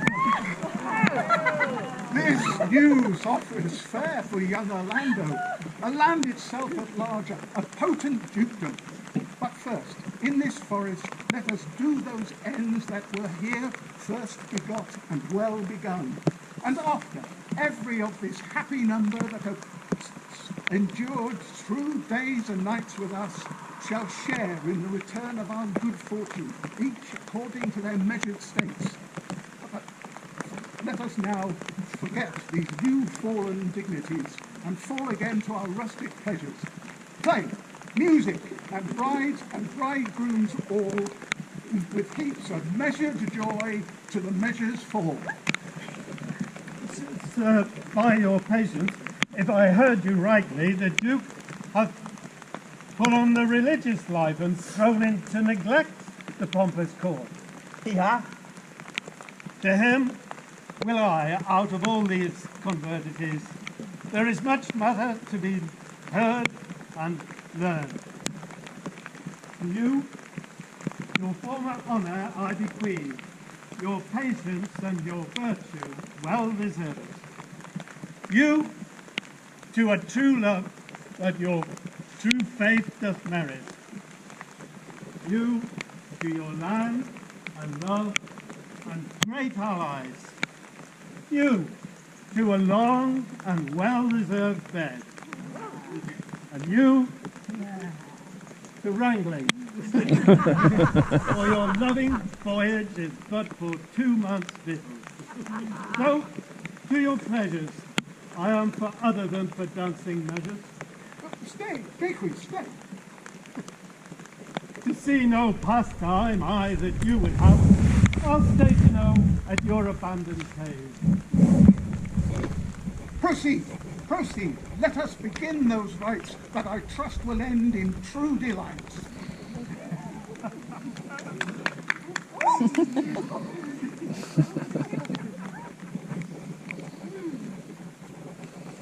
It is not the fashion to see the lady the epilogue. Yet it is no more unhandsome than to see the lord the prologue. If it be true that a good wine needs no bush, then 'tis true that a good play needs no epilogue. Yet to good wine they do use good bushes, and good plays prove the better by the help of good epilogues. What a case am I in then, that am neither a good epilogue nor cannot insinuate with you in the behalf of a good play. I am not furnished like a beggar, therefore to beg will not become me. My way is to conjure you. And I'll begin with the women. I charge you, O women, for the love you bear to men, to like as much of this play as please you. And I charge you, O men, for the love you bear to women, as I perceive by your simpering, none of you hates them. Between you and the women, the play may please. If I were a woman,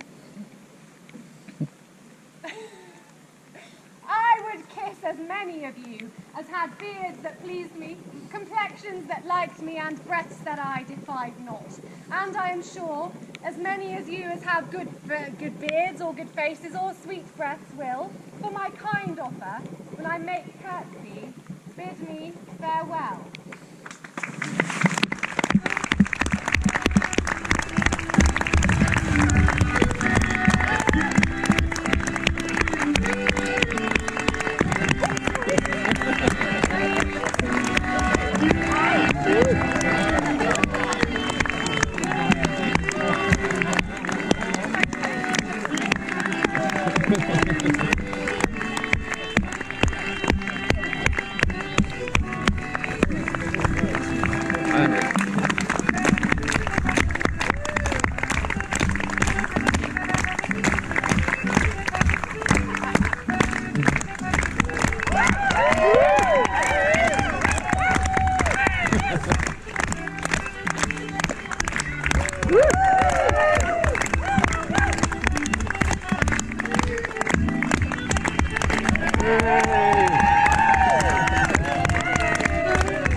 Blimey.